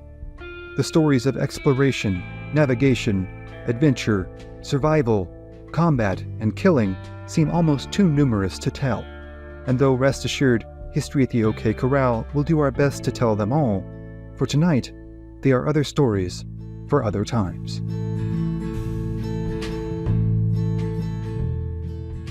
February 18th, 1847, Truckee Lake, California. After 2 weeks traveling east through the rugged Sierra Nevada mountains in freezing temperatures, 7 men rode into a clearing near the eastern shore of the isolated mountain lake.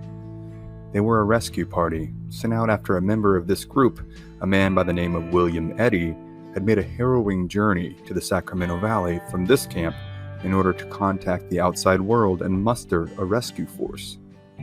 Now, as these men approached the camp, they began to call out for any survivors.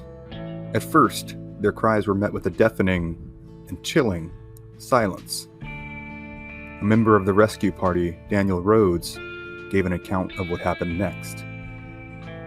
We crossed Truckee Lake on ice and came to the spot where we had been told we should find the immigrants.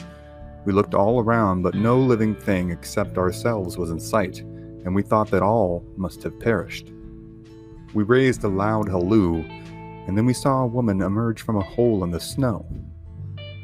As we approached her, several others made their appearance in like manner, coming out of the snow. They were gaunt with famine, and I never can forget the horrible, ghastly sight they presented. The first woman spoke in a hollow voice, very much agitated, and said, "Are you men from California, or do you come from heaven?" The people at this remote camp, many of them children, had endured unthinkable things. Many people today think they know the story of the Donner Party, a small group of unfortunate, foolhardy settlers who suffered the wages of their miscalculations by eating each other. It's seen as a story of misfortune, endurance, and ultimately survival. And while all those things might be true in part, in whole, what the tale of the Donner Party is a horror story. See, many also think the party were ultimately found and rescued by fearless mountain men. This, too, is true in part, but it's not the whole story. This initial group of 7 rescuers would be known to history as the First Relief, and they would be just the beginning of the last terrible chapter for those pitiable souls stuck at that lake in the middle of nowhere. But how did they get stuck there in the first place? The Donner Party was actually a collection of families, composed of men, women, children, and all their livestock and belongings, along with a number of single men that had hired on as help to drive the wagons and animals. The party was 87 people in total, more than half of which were children. They had originated as the Donner family, headed by husband George Donner and wife Tamsin Donner. With them were their 3 daughters, Frances, age 6, Georgia, age 4, Eliza, age 3, and George's daughters from a previous marriage, Elitha, 14, and Leanna, 12. George's younger brother, Jacob, 56, also joined the party with his wife, Elizabeth, 45, Isaac, age 6, Louis, age 4, and Samuel, age 1. Also traveling with the Donner brothers were Teamsters Hiram O. Miller, Samuel Shoemaker, Noah James, Charles Berger, John Denton, and Augustus Spitzer. They were joined by the Reed family, Margaret, age 32, stepdaughter Virginia, age 13, daughter Martha Jane, age 8, sons James and Thomas, age 5 and 3, and Sarah Keyes, Margaret Reed's mother. The Reed family was led by James Reed, who will prove to be a seminal figure in this story. Reed was a relatively well-off furniture maker from Illinois with a fiery temper, but a penchant for leadership. Unfortunately, Reed did not have a penchant for transcontinental navigation. He had read a book by a man named Lansford Hastings that advised those en route to California via the now famous Oregon Trail route to take a cutoff through the deserts of Utah and Nevada. There were 3 major problems with this idea, though. 1, Hastings had never actually taken the route himself. He had just studied a few maps and deduced it to be a more expedient route than the one many tribes and mountain men had trodden in some form or fashion for centuries. He was so confident in his route, Hastings published a book advising people to take it. 2, the area they went through was completely desolate, unforgiving desert, and they were woefully under-equipped and inept in the environment. And 3, it, in fact, would later be found to be about 140 miles longer than the original route. So it wasn't a shortcut at all. But, against the advice of their mountain man guide and the rest of their wagon train, the Reeds, Donners, and a number of others that they had convinced to go with them, including Lavanna Murphy, a widow from Tennessee, who headed a family of 13, Harriet Murphy Pike and her husband William M. Pike joined the party, and their daughters Naomi and Catherine also joined. Most of these kids are between the ages of 1 and 5 years old. The aforementioned William H. Eddy, a carriage maker from Illinois, had brought his wife Eleanor and their 2 children James and Margaret. The Breen family consisted of Patrick Breen, a farmer hailing from Iowa, his wife Margaret, and their 7 children. And finally, there was the Kesebergs, Lewis and his wife Elizabeth Philippine, and their son Lewis Jr. Nearly immediately, the divergent group faced innumerable and seemingly insurmountable obstacles. Water was nowhere to be found, rations were sparse, and the landscape was not conducive at all to travel by wagon. The livestock often wandered off in search of food and water, and the routes initially proposed in either Hastings' book or by Reed himself were often impassable and had to be retraced. Numerous party members died along this trail, but the vast majority survived. However, compounding their leadership problems and splintering factions even further, by the time they reached the Sierra Nevadas, James Reed had been banished from the party. Reed had stabbed another man, John Schneider, in either the throat, chest, or stomach, according to different eyewitness accounts, during an altercation, bleeding the man out within seconds into the parched desert sands. In this land far removed from constitutional jurisdiction, the rest of the party were unsure what to do with Reed. Some suggested hanging him, but instead, they settled for banishing him from the party to make his way alone to California. Though this was in many ways a tacit death sentence, Reed would make his way over the Sierras and ultimately prove a saving grace to his family and estranged travel companions, though one could certainly be forgiven for pointing out that this whole situation may well be blamed on Reed and his ego in the first place. Now essentially leaderless, the party continued their ascent into the Sierras. The entire group held a palpable air of anxiety, knowing that they had been long delayed. That anxiety soon rose to terror, as one morning the party awoke to a truly terrifying sight: snow on the Sierra mountaintops.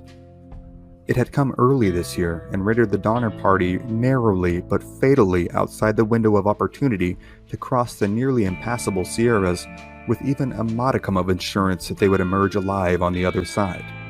Still, there was little else to do but make a desperate push to get through, hopefully before conditions got even worse. But things got worse. Worse in a way that no one on record had ever experienced before. The native tribes of the area knew better than to undertake such a fatal errand, but even they did not fully know just how bad the high Sierras were in the winter, at least not for any extended period of time. There was just no reason for anyone to ever be up there, they figured. And they were right. Soon, the party would be snowed in at Truckee Lake. They would construct small cabins with each family forming small mini-camps within a few miles of each other. They would ration their food, dress their children as warmly as they could, and do their best to keep fires burning by continually venturing out to collect wood. That winter would be unusually harsh, not so much for its duration, but for its intensity. Snowstorm after snowstorm pounded the area, with more than 20 feet of snowfall being estimated to have fallen. If you go to the campsite today, you can see old trees seemingly inexplicably cut off 20 feet in the air. These were where the Donner Party had cut them down.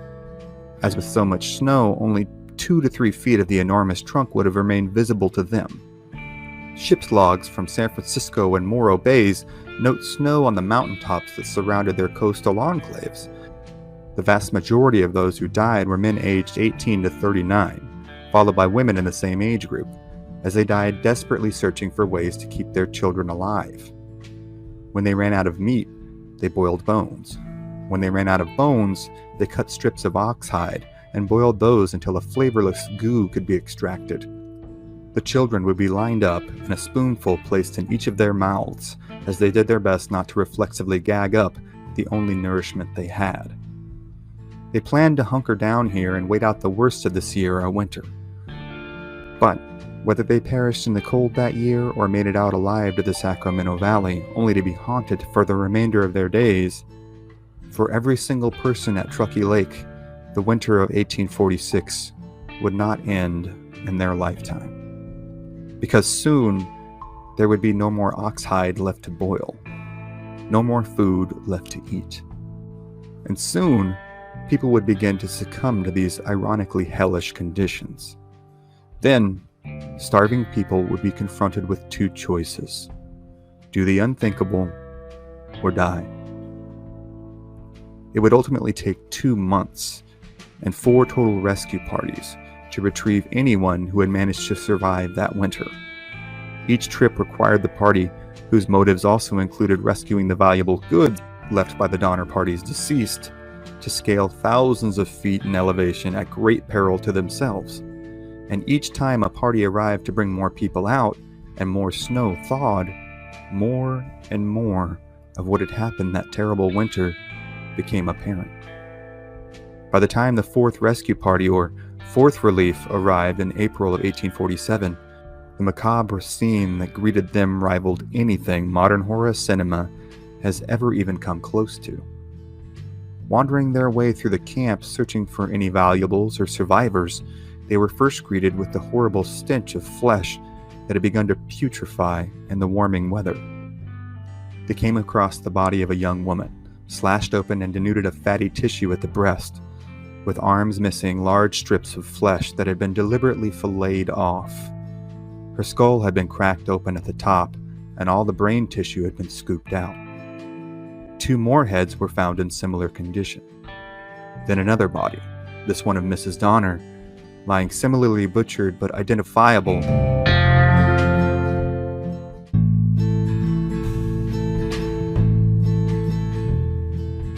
Then they came across the cabin of Louis Keseberg. The following is an eyewitness account given by one Captain Fallon, who was the first to lay eyes on Keseberg that day.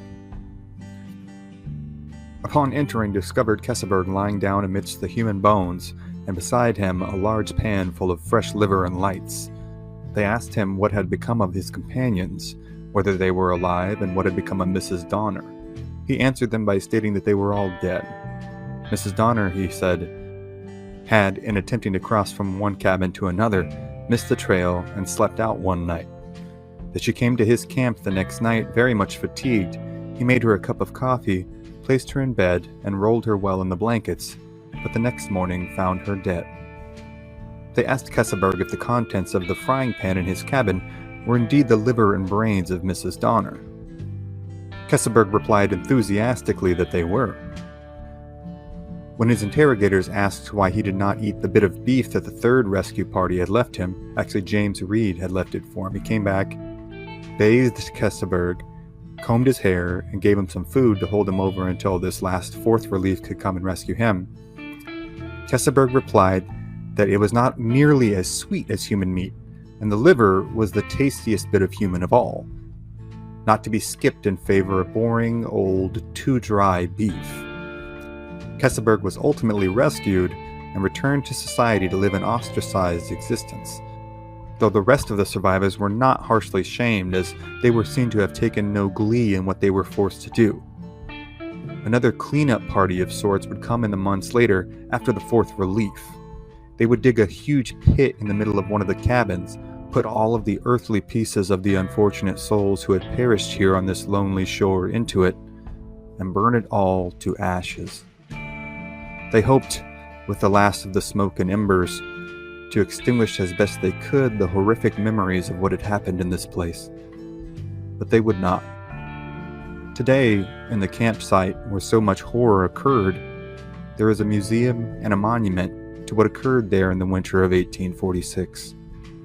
And, of course, Truckee Lake, upon whose shores the desperate party had sought refuge and endured something as close to hell as almost any human beings in history, is no longer Truckee Lake.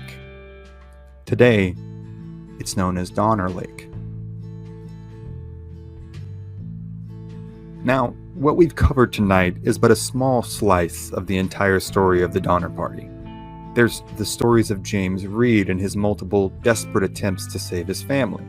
There's the equally harrowing and horrifying tale of the Forlorn Hope, the group who set out from the Donner camp in search of rescue.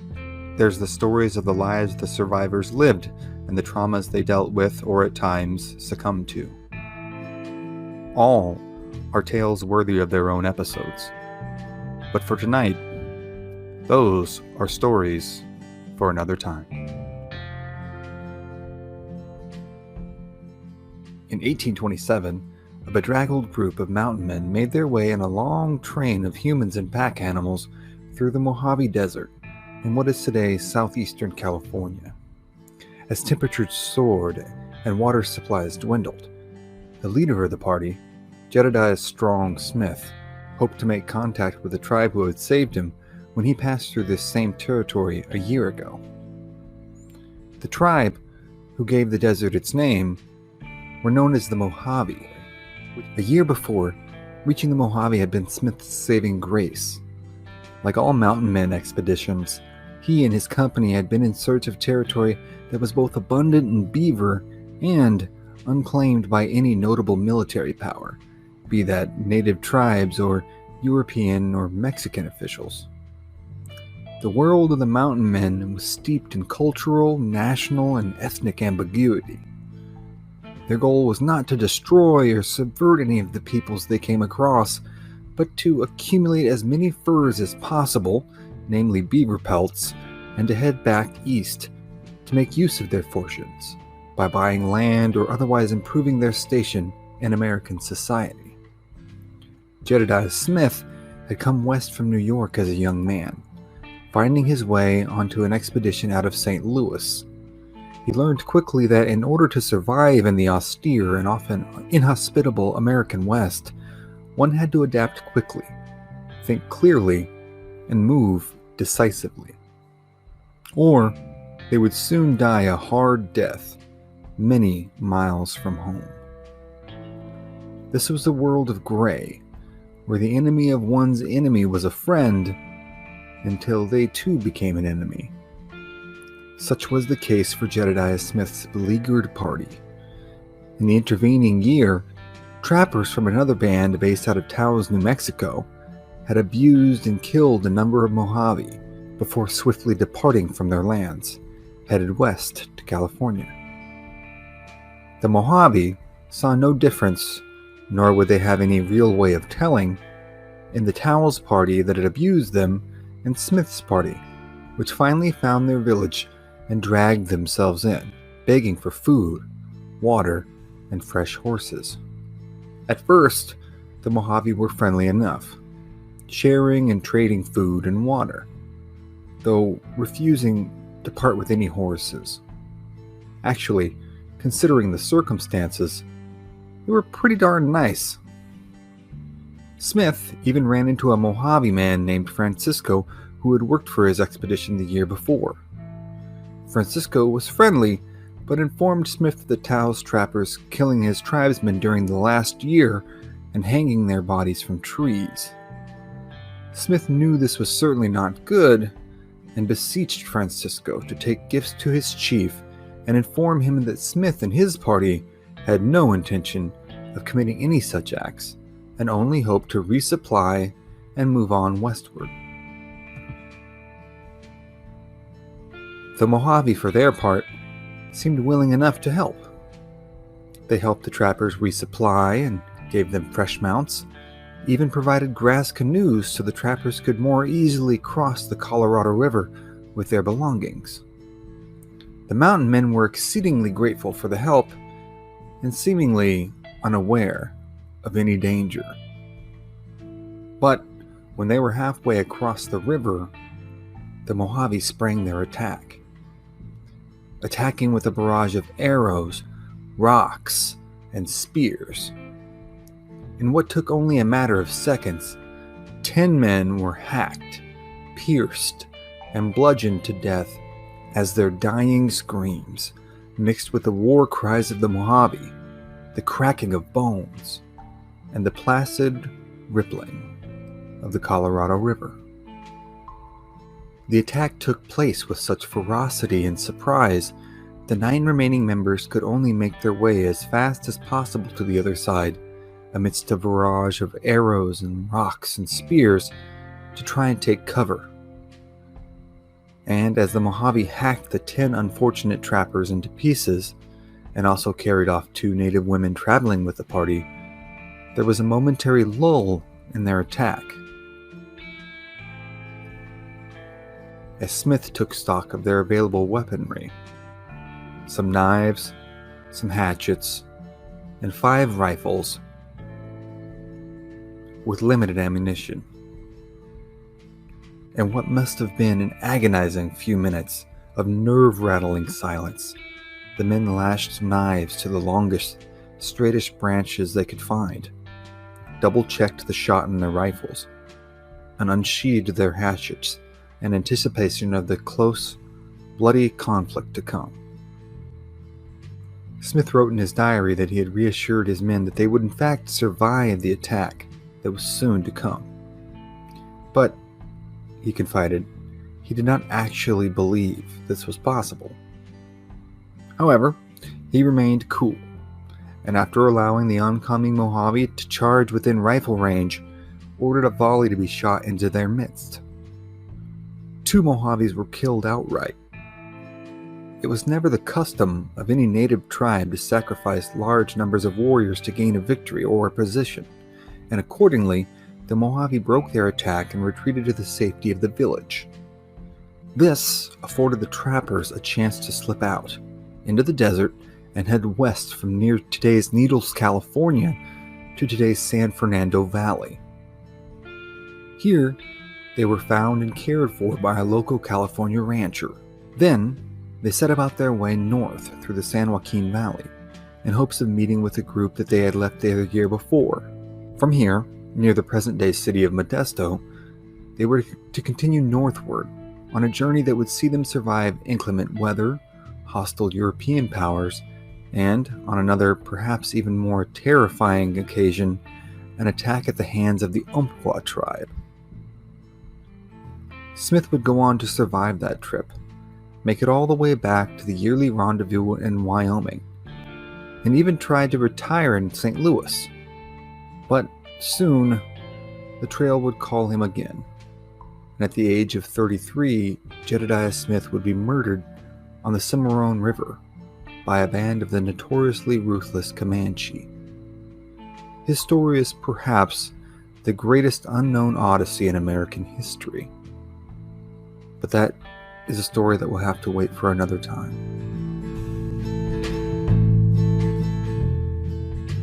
July 14th, 1828, southwestern Oregon.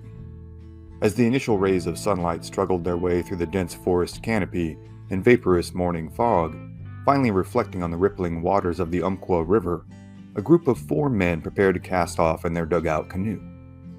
Their intention is to find a more passable route of travel rather than the circuitous, marshy path they had found themselves on in the last few days. 3 of the men are part of a 15 to 20 person band of fur trappers making their way north to Fort Vancouver in hopes of trading some of the fruits of their labors for some much-needed supplies, horses, and a respite from the omnipresent threats presented by the wilds of the Pacific Northwest. For them, the conditions presented by their current environs are at once shakingly unfamiliar and tranquilizingly routine. They had been making their way across the American West for the better part of 2 years, from St. Louis, across the Salt Lake Desert, the Mojave Desert, over the Sierra Nevadas, and up from Southern California to Northern California, and then on to Oregon.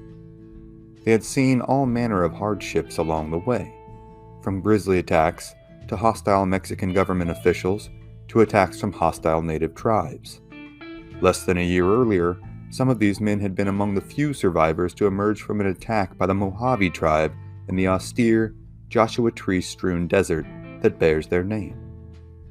They hailed from all manners of backgrounds and ethnicities, though most were American Protestants from states like Pennsylvania, Virginia, Ohio, and New York. Though their diversity in culture and experience makes their collective categorization all but impossible, it is safe to say that none among them had seen wilderness like what they had encountered in the previous few weeks. They had made their way up from the San Joaquin Valley in central California, northwest through giant redwoods to the northern California coast. They had hung close to the coastline, staying as close to the water as possible during the low tide and moving back up toward the timber as the water level necessitated. As they made their way north, they found the terrain and the native tribes less and less hospitable. The 4th man in their crew, though, felt right at home as they paddled up the frigid river lined with Oregon white oaks. He was a member of the Umpqua tribe, an umbrella group of several smaller subgroups, all of which had resided here in the Umpqua Valley for generations. Specifically, he was a member of the lower Umpqua band. The etymology of the word Umpqua is thought to trace back to a word from their neighbors to the south, the Tolowa tribe. It is theorized to mean a place along the river, or thundering water, or dancing water, or bring across the river. They spoke the Siuslaw language, lived in cedar plank houses, and survived by both hunting and fishing in forests, streams, and ocean inlets in their home territory. They were also, like most tribes in North America at this point, increasingly impacted and influenced by the encroachment of Europeans and North Americans in their homelands. Like most tribes along the northern California and southern Oregon coastal ranges, the Umpqua were not averse to violent retaliation in response to trespassing in their territory. But they were not averse to making their lives easier either.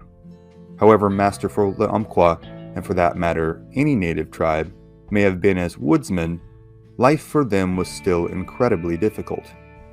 Not only was hunting made easier with firearms, but cleaning and dressing the animal were often easier with steel knives than with stone tools. Falling trees and splitting firewood was a far less laborious task when using a steel axe obtained from the whites. Though beads made from seashells and bones were indeed beautiful, the glass beads from the European and American traders could be garnered in a wider array of colors and a far greater quantity. Medicines, foodstuffs, blankets, fabrics, and gunsmithing services were all highly valued goods and services that most tribes could procure through few, if any, other sources than via trading with the whites. This led to an unavoidable mixing of cultures and a variety of cultural, economic, and military alliances. Though clashes were frequent throughout the West, as had been the case for the trapping party in the preceding weeks, the prevailing rule was that the enemy of one's enemy was one's friend. Many in the modern world often create a fundamental false binary of simply whites versus natives, when this does a fundamental disservice to both groups. The native tribes from Alaska to Argentina lived in harsh, conflict-ridden worlds in which life was a constant struggle for resources and safety. Just as in the modern world, pragmatism often won out over cultural purity in the interest of survival. Though this party of mountain men were clearly and presently trespassers in Umpqua territory, they could perhaps serve more utility as allies than enemies, or so the Umpqua had initially thought. And, for their part, nothing would have made the mountain men happier. Though many among them were certainly partial to the ardent nationalism of the early 19th century, almost all were cultural and economic pragmatists first and foremost. Their goal was not to acquire territory, nor to entice the native tribes into a fight. Quite the contrary, their endeavors were essentially purely economic in nature, and thus many mountain men prided themselves on their ability to navigate the turbulent waters between such wildly different cultures. This was especially true for the leader of this party, the young, but already legendary Jedediah Strong Smith. Though he was only 29 years old, he had already spent a decade of his life in the wilds of the American West. He had been born in 1799 in what is today Bainbridge, New York, to Jedediah Smith Sr. and Sally Strong, longtime New Englanders of staunch, puritanical stock.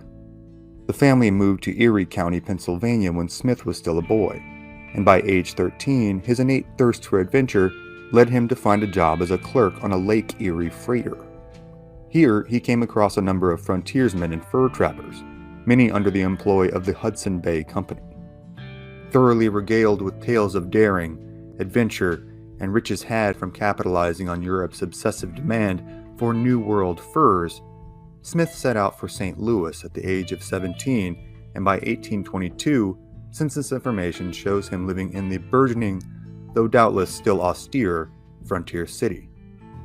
Here, his hopes of obtaining employment with a fur company expedition were realized when he, along with 99 other adventure-hungry young men, answered a newspaper ad in the Missouri Gazette.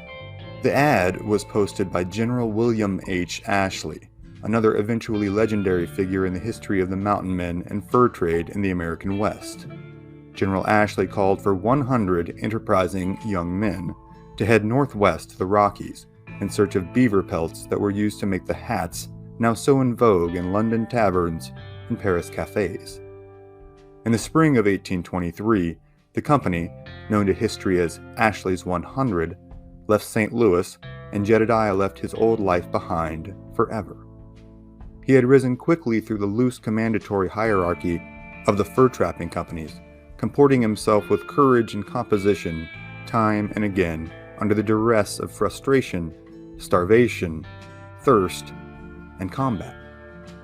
He had seen countless close friends die in violent ways, endured seemingly endless travel and privation, and seen his boyish good looks scarred forever after narrowly surviving an attack from a grizzly bear.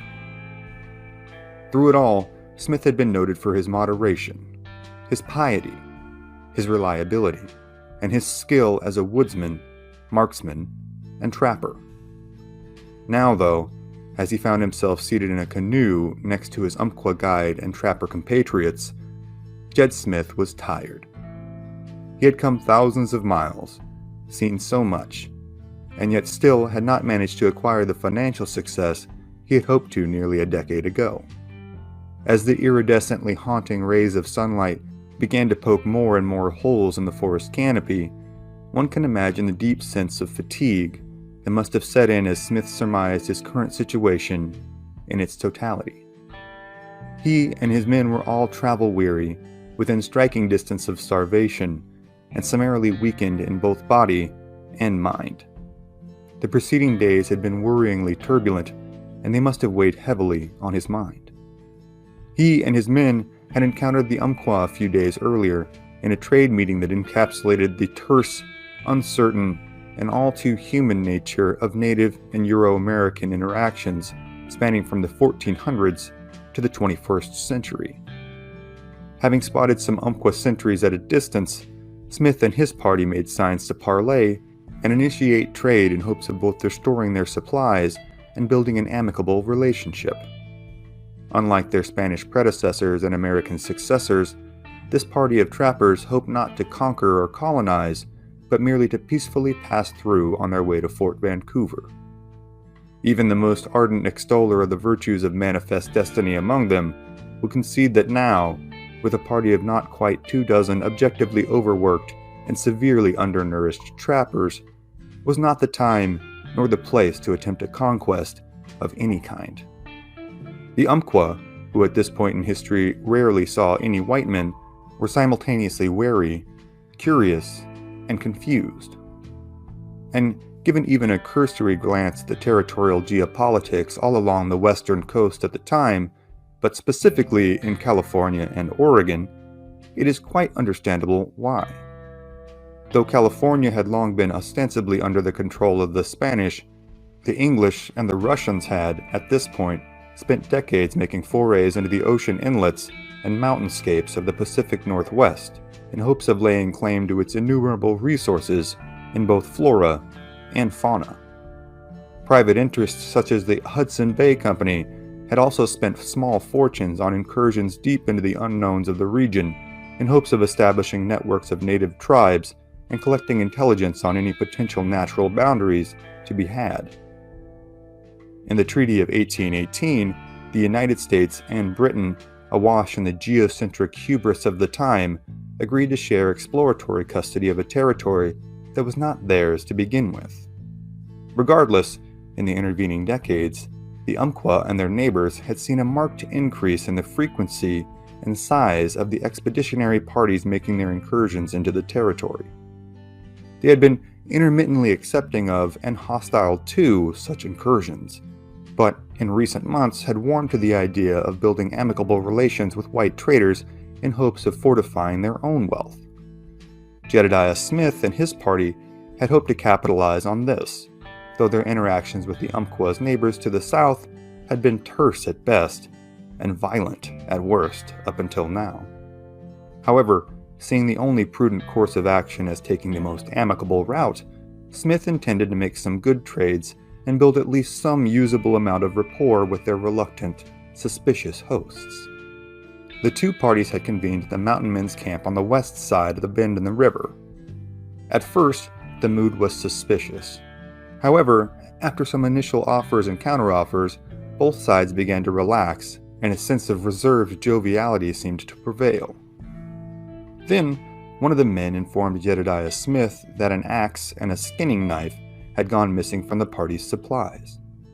It was apparent that, if one of the trappers had not taken the missing items, one of the Umpqua had. Though known for his magnanimity and charity in such situations, Smith had learned through the incessant native thievery that had plagued his party since the Dakotas that no amount of charity would render the goods returned. And so he saw fit to employ more forceful measures. The suspected Umpqua was detained by Smith and two others, tied up and interrogated as to the whereabouts of the axe and knife. For hours, the suspected Umpqua denied any and all knowledge of the missing items. Interestingly though, even during this time, trading continued amongst a number of smaller parties in which the hungry trappers bartered for shellfish and berries the Umpqua had brought to trade. Finally though, the axe was found amongst the detained Umpqua's effects, though the knife never was, and he was free. Though he was indeed guilty of the theft, this particular Umpqua was a chief amongst his people, and now felt much aggrieved at his treatment by these American interlopers. He retreated across the river and complained to his fellow chiefs, demanding some kind of retributory action be taken in defense of his honor. The most senior chief in the group dissuaded him from this pursuit though, arguing that he had not been so egregiously assaulted as to merit the killing of the trappers. However, it would be only a short time later when that same chief, having re-engaged in trading with the trapping party, was himself offended. The two conflicting accounts of what happened next are as follows. In the Umpqua's recounting, the chief in question thought it would be greatly amusing to ride about the camp on one of the fine mounts in possession of the trappers. The trapper who owned the horse ordered him off at gunpoint, and a fight then and there was narrowly avoided. In the trapper's account, the chief was in no uncertain terms directed to dismount, but no kind of firearm was brandished. Despite the disparity in accounts, in either case, an immediate confrontation was avoided. The Umpqua met again across the river and decided that immediate retribution was still not the most prudent answer, and so the auspices of normality with the trappers should be maintained. Hence, the Umpqua who had agreed to guide Smith and his cohorts upriver agreed to stay at the campsite with them in order to leave the next morning. Before his companions left, though, plans were made for exacting the revenge the Umpquas felt to be rightfully theirs. Ostensible agreements were made to resume trading the next day, and the trappers fell into preparing their meals and readying themselves for a night's sleep. Jedediah Smith had his suspicions as to the Umpqua's intent, but could do little more than feign normality and carry on with the evening's tasks. With his small force against the several dozen Umpqua, here in the middle of nowhere, any attempt at an offensive attack would likely result in their small party being overrun. Though there is no record of it, Smith may have conferred with his more senior party members as to the most plausible courses of action. But no determined defensive plan was set in place, nor were the men notified of any suspected heightened threat. However, the next morning, as Smith and company warily paddled their canoe around a bend in the river and out of sight, many in the camp were still asleep. In the succeeding hour or so, many would wake up and begin their morning tasks of checking their equipment and procuring themselves some breakfast before setting about the more laborious tasks of their day. Smith, Leland, and Turner, along with their guide, carried out their intended mission of scouting out a more desirable route to travel. As they made their way back, they paddled with the vigor of men looking forward to a hearty breakfast after a hard morning's work. Then, just as they approached the bend in the river around which they had disappeared earlier that morning, they heard a riotous commotion coming from the camp, still hidden from view. As Smith, Leland, and Turner conferred with each other as to what the cause might be, the Umpqua guide snatched Smith's rifle and in one deft, intentional motion, tipped the canoe over, spilling them all into the river. The Umpqua swam to the western bank, while Smith, Leland, and Turner made it to the eastern bank just in time to take cover from a volley of fire coming from a hidden group of Umpquas their former canoe mate had swum to for cover. They made their way to the top of a low promontory overlooking their campsite from across the river and were greeted with a scene that must have haunted their nightmares for the remainder of their lives. All of the men in camp were now dead. Only minutes before their arrival, as their friends and comrades were still waking, a force of 200 Umpqua had overrun the camp. Some of the men had been cooking breakfast, some cleaning their weapons, and some were still asleep in their blankets when they were fell upon and cut down in a matter of minutes by Umpqua war clubs, hatchets, and arrows.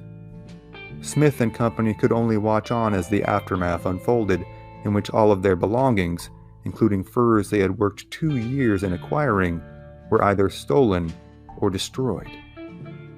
Their livestock milled about nervously, made skittish by the sudden commotion and iron scent of blood.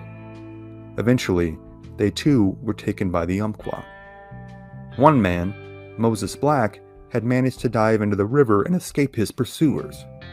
According to his later account, he had been cleaning his rifle when 2 Umpqua appeared, seemingly out of nowhere, and demanded he relinquish his weapon to them.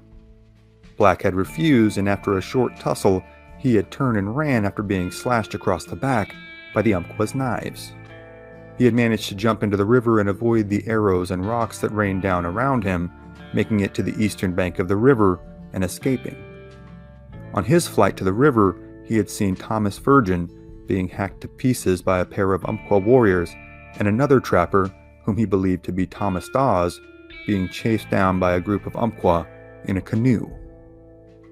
Smith, Leland, and Turner, however, had no knowledge of Black's escape, and thus both parties, Smith and company as well as Moses Black, believed themselves to be the sole survivors of the massacre. However, regardless of their communication breakdown, the only viable destination for any trapper lost in that hostile country was to make their way north, as the party had originally intended, to Fort Vancouver.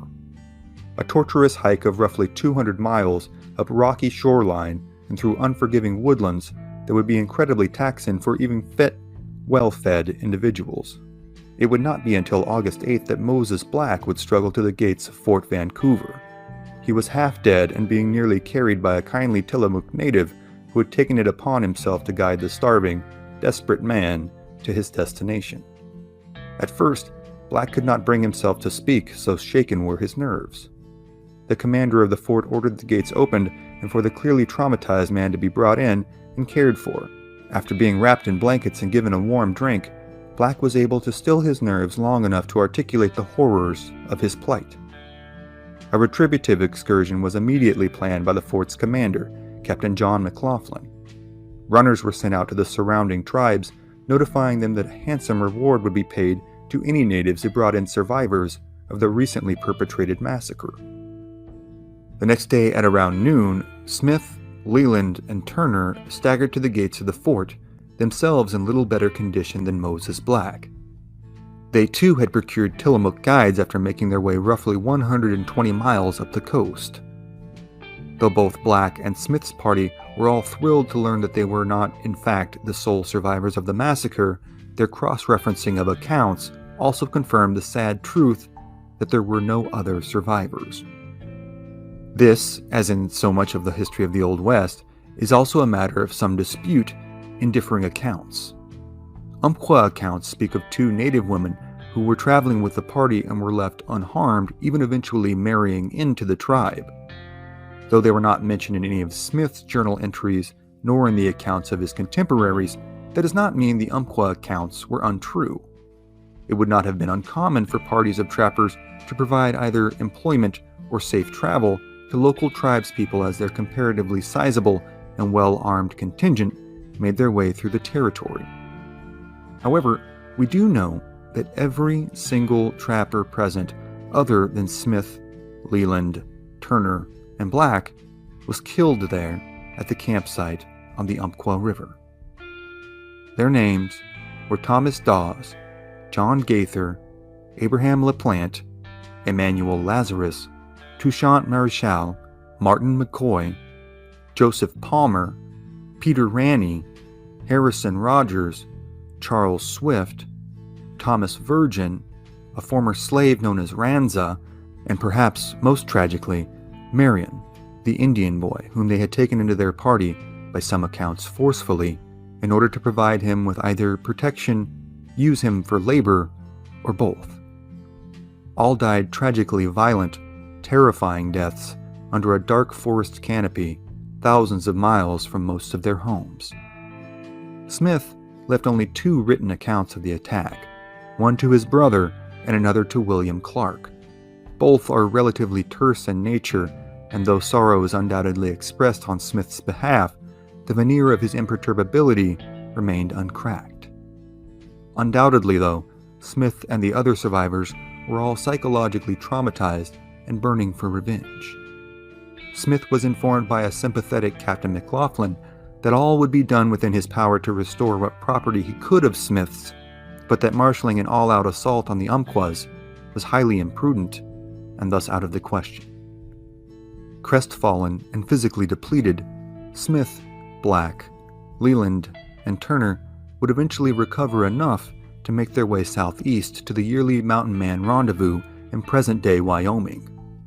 Smith would eventually make his way back to St. Louis, and after a short-lived retirement from the mountain man life, find himself on the Cimarron River in present-day Kansas. It would be here, in 1831, that Jedediah Smith, legendary mountain man, would meet his end at the hands of the dreaded Comanche.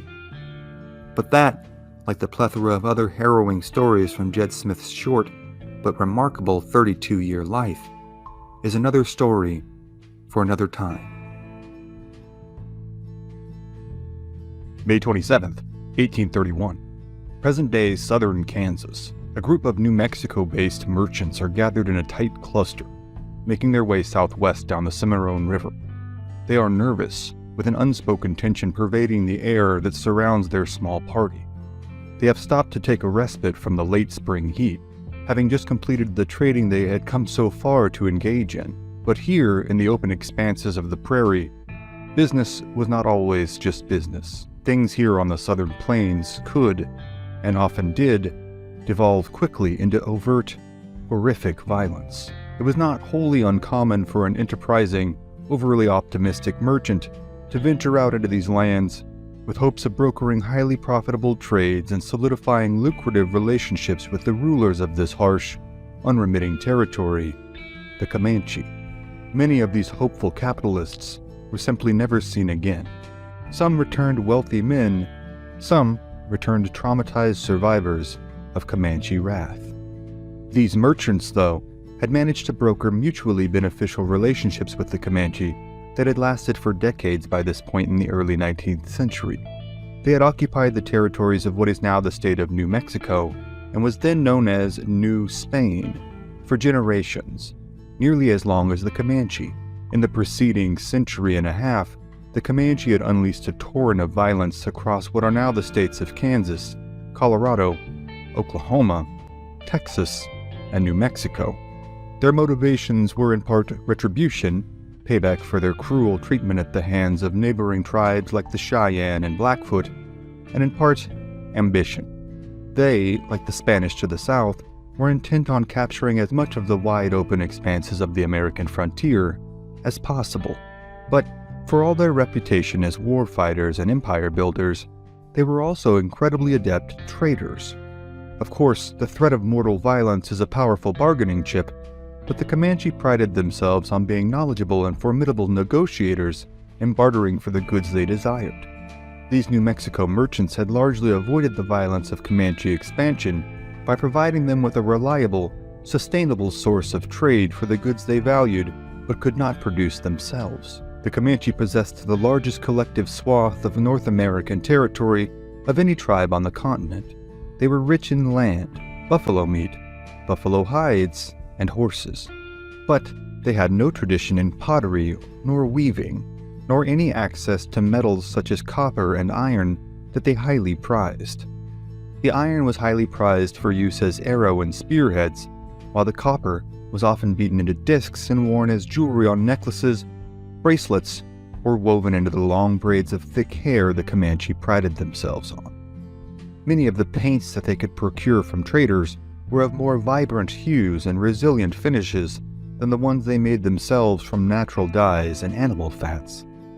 Cotton shirts, hats, jewelry, and of course, firearms were all prized to differing degrees by the Comanche, and, more often than not, the Comanche bartered with men like this small group of weary, weather-beaten traders who were often comprised of small bands of family members or close friends. They were the descendants of Spanish settlers who had often intermarried into the surrounding tribes. Their way of life in the desolate expanses of New Mexico and West Texas was a perpetually difficult, dangerous affair. But after peace with the Comanche had been brokered by Governor Juan Bautista de Anza in 1778, trade between the Spanish descendant settlers of New Spain and the Comanche began in earnest. Before long, a regular system of trade was established where intrepid bands of traders ventured out into the no-man's land that was Comancheria. Most were men from hard backgrounds who found little comparable opportunity anywhere else. Many died hard, horrendous deaths at the hands of the Comanche or other tribes like the Apache or the Kiowa. Many were robbed, many were killed, and many robbed and killed others.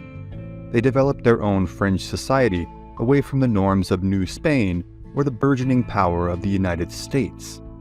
They became known as Comancheros for their proclivity and aptitude for dealing with a tribe whose mere mention could send waves of panic through settlements all through Texas and Mexico. This particular group of Comancheros here on the Cimarron River had traveled a long way to conduct their business, and now only hoped to get home with their profits as soon as possible. They spoke briefly in their huddled formation about the trades that they had made, the profits they had taken, and their unanimous desire to put distance between themselves and the party of Comanche they had just traded with. To a man, the small party was aware that there was nothing to stop the Comanche from trailing them for a while, only to kill them all, recoup the items they had traded away, and walk away with little to no consequence. But just as they were about to resume their course southward, one of them spots a figure only a few hundred yards in the distance. Even at this distance, it is clear the figure approaching them on horseback is not a Comanche. As the rider comes toward them, he attempts to wave them down to engage in conversation. As he draws nearer, it becomes apparent that he is an American. In fact, though the Comancheros would have no way of knowing it, this was one of the most well-known and well-traveled Americans alive at the time. While the Comancheros knew the vast expanses of their homeland like the backs of their hands, they did not know, nor in many instances could they scarcely imagine, the scope or extremity of this American man's travels in the previous decade. Barring but a few possible exceptions, this lone rider had seen more of the North American continent than anyone alive at the time. He had come from upstate New York, worked on freighter ships that sailed the expanses of the Great Lakes, and made his way to the burgeoning city of St. Louis. From there, he had traveled from the Dakotas to the Rocky Mountains, the Mojave Desert, the missions of Southern California, the San Joaquin Valley, the Sierra Nevadas, San Diego, Los Angeles, San Francisco, and then all the way north through present-day Oregon and Washington into Canada. He had survived the deadliest attacks on record, from the Arikara in South Dakota to the Mojave in California to the Umpqua in Oregon. He had worked with and under some of the most legendary names in mountain man history, men like William Ashley, Hugh Glass, Jim Bridger, William Wolfskill, Milton Sublett, William Sublett, Joseph Meek, and Bill Williams, to name but a few. Most of the men he had traveled and worked with, though, had died violent deaths in their pursuit of fortune in the wilds of a continent that they, in the initial throes of manifest destiny, believed to be rightfully and inherently theirs. He had narrowly survived a vicious mauling by an enraged grizzly bear, one that necessitated his ear being sewn back onto his head via crude frontier surgery without the benefit of anesthetic. This incident left him permanently scarred and saw him wear his hair longer from then on in order to hide the scars. He had been detained by Mexican officials in California who were in fact rightfully dubious as to the intentions of these curiously dressed Americans who claimed they were merely passing through their bountiful territory. Through it all, he had remained steadfast in his faith as a Methodist and his ardent commitment to the venture capitalism he hoped would provide for his family. His name was Jedediah Strong Smith. Just the year before, he had made his way back to St. Louis, cashed in on the pelts he had collected at the price of so many lives lost and miles covered, and vowed never to enter the mountains again.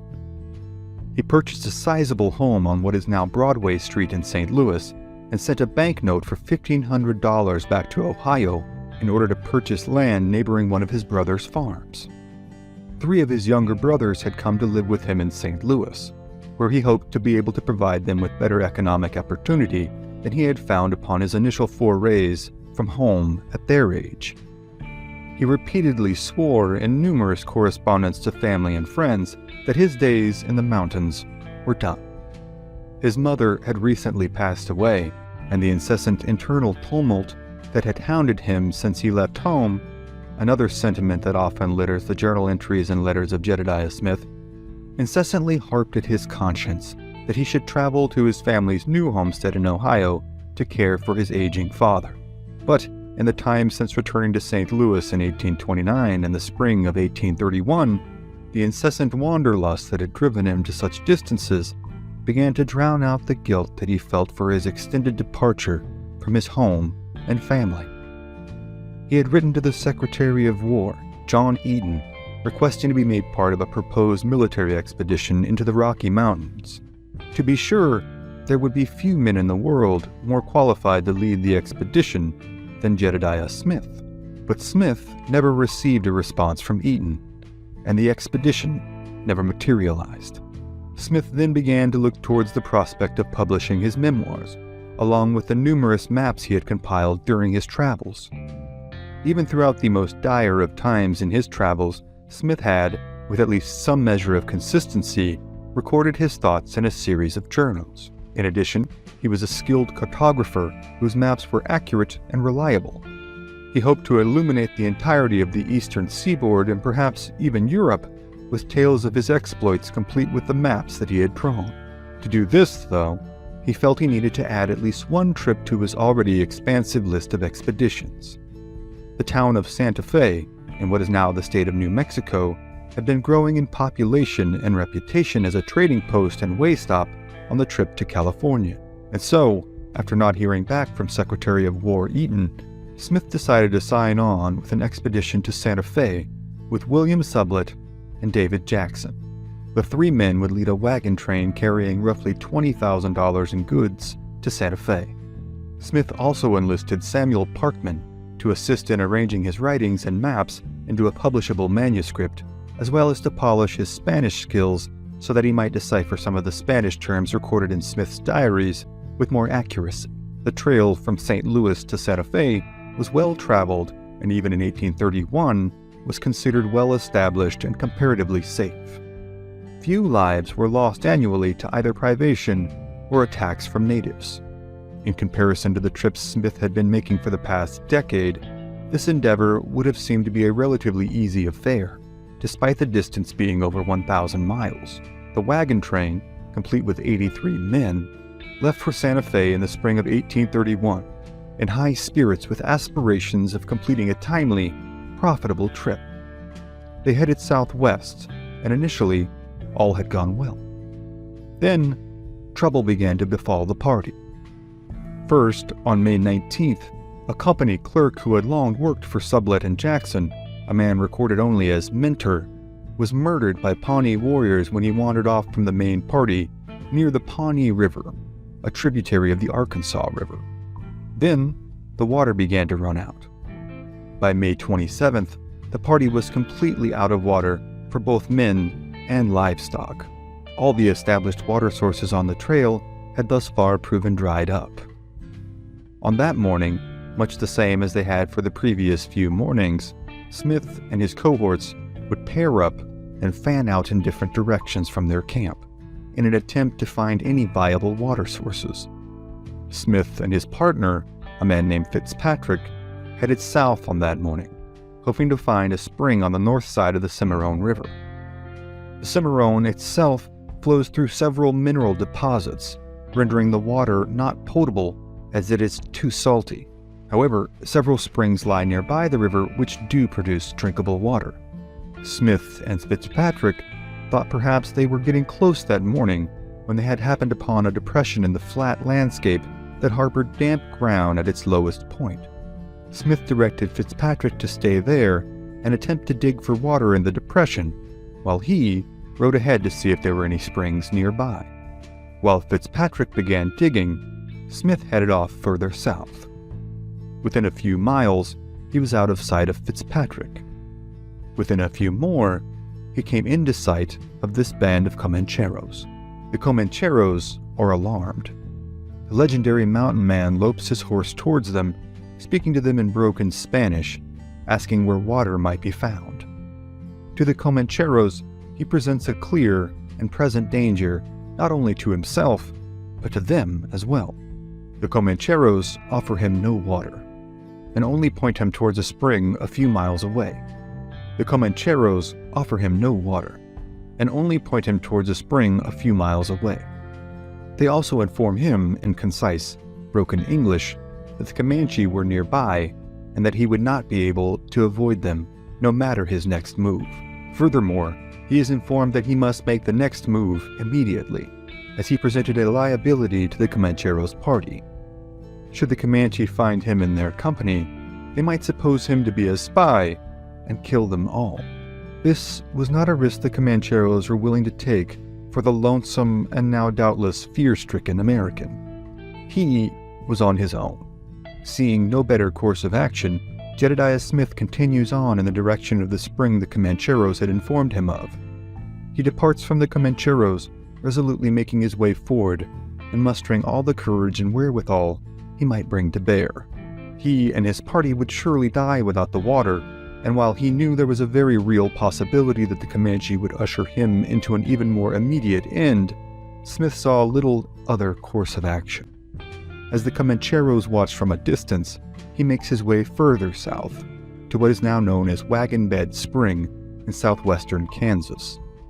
Just before he reaches the spring, a band of 15 to 20 Comanches come upon him. They have spotted Smith before he even departed the Comanchero party, and spent the time it took him to ride to the spring discussing in Spanish what they would do with this trespassing American. For all intents and purposes, Smith and his company were indeed trespassing. In fact, the entire trade they had been plying for the past decade or more was technically illegal and in violation of numerous treaties that forbade hunting and trapping in native or foreign lands. The Comanche, though, are not concerned with the legalities of any particular treaty on this day. They see him as an intolerable interloper, a representative of a people who have sought to invade their lands. Also, they may have seen him as sport. Smith does his best to stay calm, hailing the Comanche with a smile and signing to them in the ubiquitous sign language of the plains that he was merely passing through and hoping to slake his thirst as well as his horses. He searches the faces of the Comanche warriors who surround him, the notoriously stout and rugged-looking ponies striking such an odd juxtaposition against their master's formidable reputation. The Comanche, too, look different than any of the other tribes Smith has encountered on the plains. They themselves are shorter and stockier than their northern plains counterparts, with, especially at this time in the early 19th century, little of the cosmetic adornments of their plains cohorts, such as war bonnets or white-boned breastplates. The Comanche, in particular, cut a stark, terrifying figure even for the most experienced of travelers on the frontier. And, in accordance with their reputation, no warrior among them returns Smith's smile or salutations. For a few tense, terrifying seconds, the two parties stare silently at each other. Then, the Comanche begin to encircle Smith. moving into their positions while taunting Smith's horse, trying to spook him into throwing his rider. Smith, for his part, still attempts to broker some kind of peace that might allow him to trade some of his valuables for his safe passage back to his party. But as the situation rapidly develops, it becomes clear that the Comanche are not interested in any deal. Just as the Comanche have Smith half surrounded in a crescent moon formation, a shot rings out from a Comanche rifle. A lead ball tears into Jedediah Smith's right shoulder, as the noise simultaneously startles his horse, causing both animal and rider to wheel about 180 degrees. Smith had laid his Kentucky rifle across his lap before being accosted by the Comanche, and as his horse turned, Smith managed to shoulder the weapon and return fire, killing one of the warriors, whom later accounts would describe as a chief.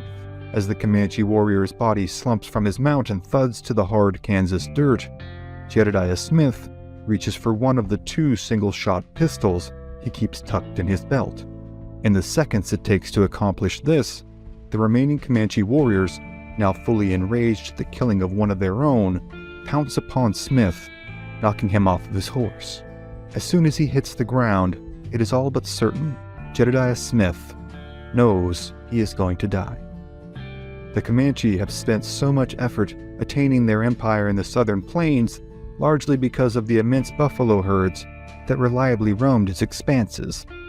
In order to kill the gigantic, aggressive, and fleet-of-foot buffalo, the Comanche often employed the use of 12 to 14-foot spears that could be used to stab a buffalo from a distance. The animal would be struck under the ribs, so that the most damage might be done to the target's internal organs. The same tactic was employed against human enemy targets.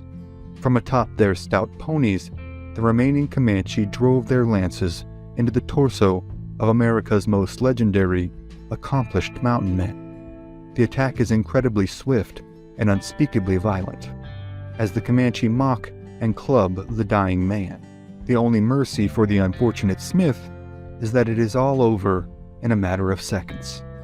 As his body lies lifeless, covered in blood and plains dust, the Comanche strap their dead compatriot to his horse, take Smith's horse, his guns, and valuables, and leave him to the buzzards and the summer sun. Jedediah Smith's body would never be found, and it would be days later until the Comancheros would encounter the sublet Jackson party on the Santa Fe Trail. Here, they would produce Smith's pistols and rifle to his grief-stricken younger brother, Austin. The Comancheros had traded the Comanche for the items after their murder of Smith and acquired the Comanche's side of the story. They corroborated this with their own eyewitness accounts, and these accounts were relayed back to Smith's elderly widower father in Ohio in a letter from Austin Smith. The letter, heart-wrenching in its revelations even 2 centuries later, reads as follows. Your son Jedediah was killed on the Cimarron the 27th of May, on his way to Santa Fe by the Comanche engines. His party was in distress for water, and he had gone alone in search of the above river, which he found when he was attacked by 15 or 20 of them. They succeeded in alarming his animal, not daring to fire on him so long as they kept face to face. So soon as his horse turned, they fired, and wounded him in the shoulder. He then fired his gun and killed their head chief. It is supposed they rushed upon him and dispatched him.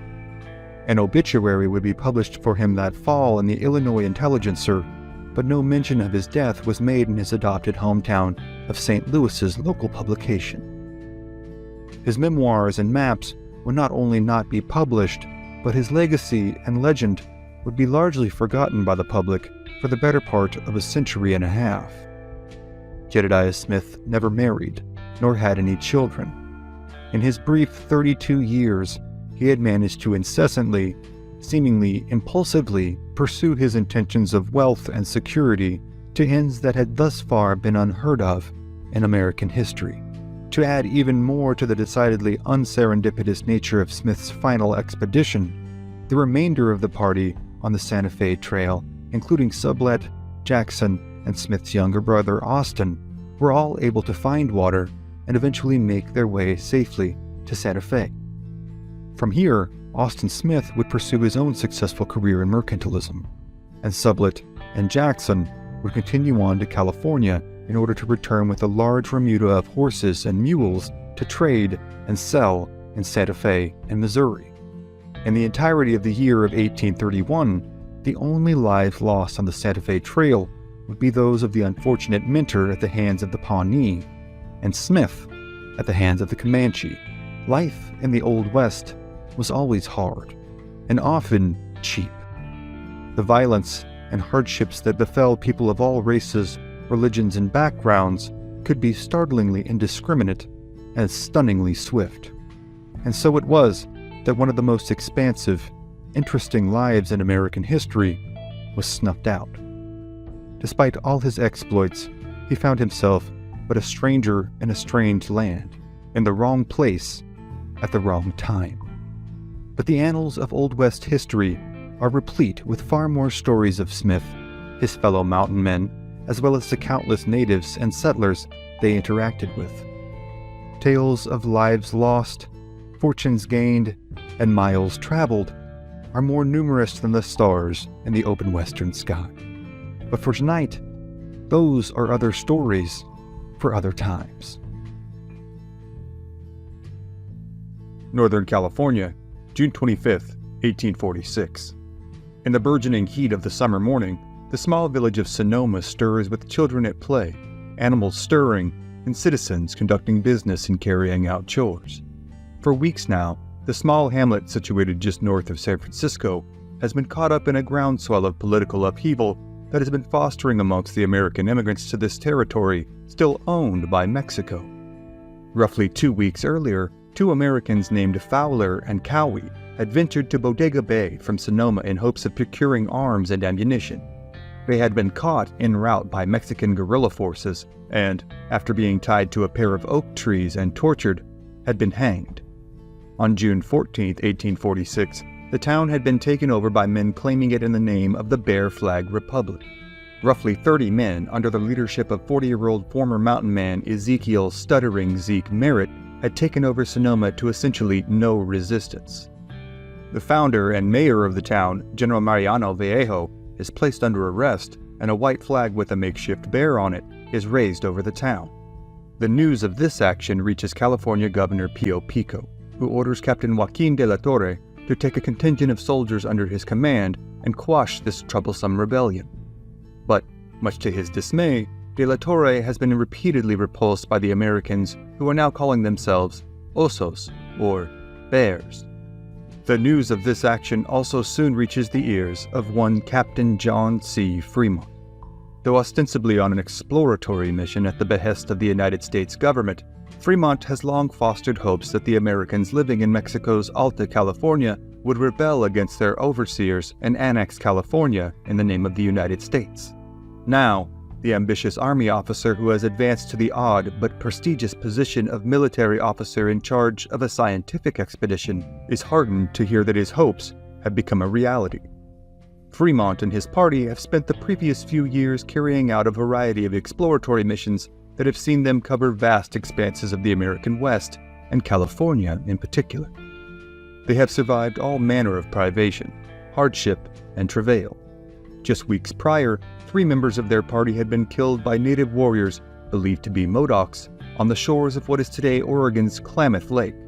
Though many in the band are experienced mountain men and soldiers, they all readily acquiesce to the fact that they owe their survival, in large part, to the efforts of their legendary guide, Christopher Houston Carson, otherwise known as Kit Carson.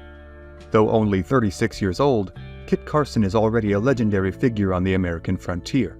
Tales of his daring exploits in fighting native warriors, trapping little-known areas, and surviving all manner of wilderness hardships are well known by many on the eastern seaboard due to the popularity of the dime novels bearing his name. Though many are largely or entirely fictionalized, and Carson himself often bristles at any mention of his own celebrity, he is a celebrity nonetheless. However, despite his notoriety, Carson is a steadfastly dutiful and loyal man, whose already fastidious obedience to Fremont's authority has been even further solidified since the officer saved his life after riding his imposing war horse a large gray steed named Sacramento, over a native warrior who had drawn an arrow on Carson in the woods of southern Oregon. The fact that this had likely saved his life is not lost on the legendary mountain man, and when Fremont suddenly gives the order that the party will make their way to Sonoma to reinforce and oversee the rebel forces, Carson obeys without question. Now, as the party makes its way into the small town during this sweltering morning on June 25th, the townsfolk are brought to a momentary pause. The men, who have for the most part made their homes in the wilderness for the preceding several months, cause quite a stir with the spectacle they present amidst the comparatively genteel townsfolk. In their trek southward to Sonoma, they have taken on several volunteers, and now present a buckskin-clad, ill-kempt, and unshaven multinational spectacle to the observing Sonomans. One among them commented that Fremont's group was composed of Americans, French, English, Swiss, Poles, Russians, Chileans, Germans, Greeks, Austrians, and Pawnees, and if De La Torre could beat them, he could beat the whole world. Within a matter of days, Fremont has taken over the town and taken over leadership of the rebellion. As the ranking military officer for hundreds of miles, Fremont exercises his martial authority over the rebels and promises them protection for their obedience. The settlers of Sonoma agree, even acquiescing to Fremont's request to formally move the recognized start date of the rebellion to coincide with his arrival, to defer all military and civil command to him, and to refer to him as Oso I. He begins signing all letters and dispatches Captain John C. Fremont, Commander-in-Chief of Military Forces in California, and orders the Osos under his command to iron and confine any person who shall disobey your commands, and to shoot any person who shall endanger the safety of the town. Among the Americans now caught in the fray of revolutionary politics and policing is Johann Sutter, a German-born, Swiss-descended immigrant who, in but a few years' time, will change California history forever with the discovery of gold at his lumber mill on the American River. However, now, in 1846, he is simply a prominent local who is beginning to find Fremont's methods distasteful, if not outright untenable. But when Sutter opposes the extremity of Fremont's orders to the ever more haughty officer's face, Fremont scornfully responds that if Sutter has any problems with his leadership, he can simply join up with the Mexican army. Such dismissiveness and self-importance begins to become more and more the order of the day for those dealing with Fremont. He expects those under his command to exhibit only loyalty, obedience, and discipline. One among his party who he can always count on to embody these traits is Kit Carson. Despite his advantage in both experience and ability, Carson time and again plays the part of dutiful sideman, seeing fit only to follow and enforce, but never to lead. However, Carson's reticence to command suits Fremont perfectly, and, of course, when Fremont decides within a few days of arriving in Sonoma that he must take the offensive and pursue Captain De La Torre, he chooses Kit Carson to accompany himself and a small contingent as they set out to engage the Mexican commander on his own ground. The party makes its way southwest from Sonoma to San Rafael, situated just north of San Francisco Bay. On their march, they intercept a Mexican army courier carrying dispatches from Captain De La Torre himself. Following the intelligence gleaned from the intercepted dispatches, Fremont leads the party straight to the northern shores of San Francisco Bay, near present-day San Quentin. However, the courier he has intercepted, as well as the information that the man carries, are all part of a carefully planned ruse being carried out by Captain De La Torre. When the Fremont party arrives on the shores of San Francisco Bay on Sunday, June 28, 1846, they are greeted by a confusingly empty expanse of coastline where they had expected to meet lines of Mexican soldiers ready to meet them in battle. Fremont is both embarrassed and incensed. His hopes of a swift and glorious victory have not only been dashed, but he has been made a fool of by the Mexican officer's clever deception. How, Fremont wonders, can he possibly conduct a successful war against an enemy who refuses to fight and who he cannot find? As the party of men lingers on the shores of the shallow bay, Fremont ponders his next move. He intends to take California by sweeping southward, from San Francisco to Santa Barbara, then on to Los Angeles and San Diego. But now, instead of a decisive victory, he has let his enemy slip away. Then, Fremont spots a small rowboat crossing the bay, headed for shore near he and his party's location. The small vessel makes its way through the brackish, chilly waters to the shoreline, where 3 men disembark and come ashore. They are 20-year-old Ramon de Haro and his twin brother, Francisco de Haro.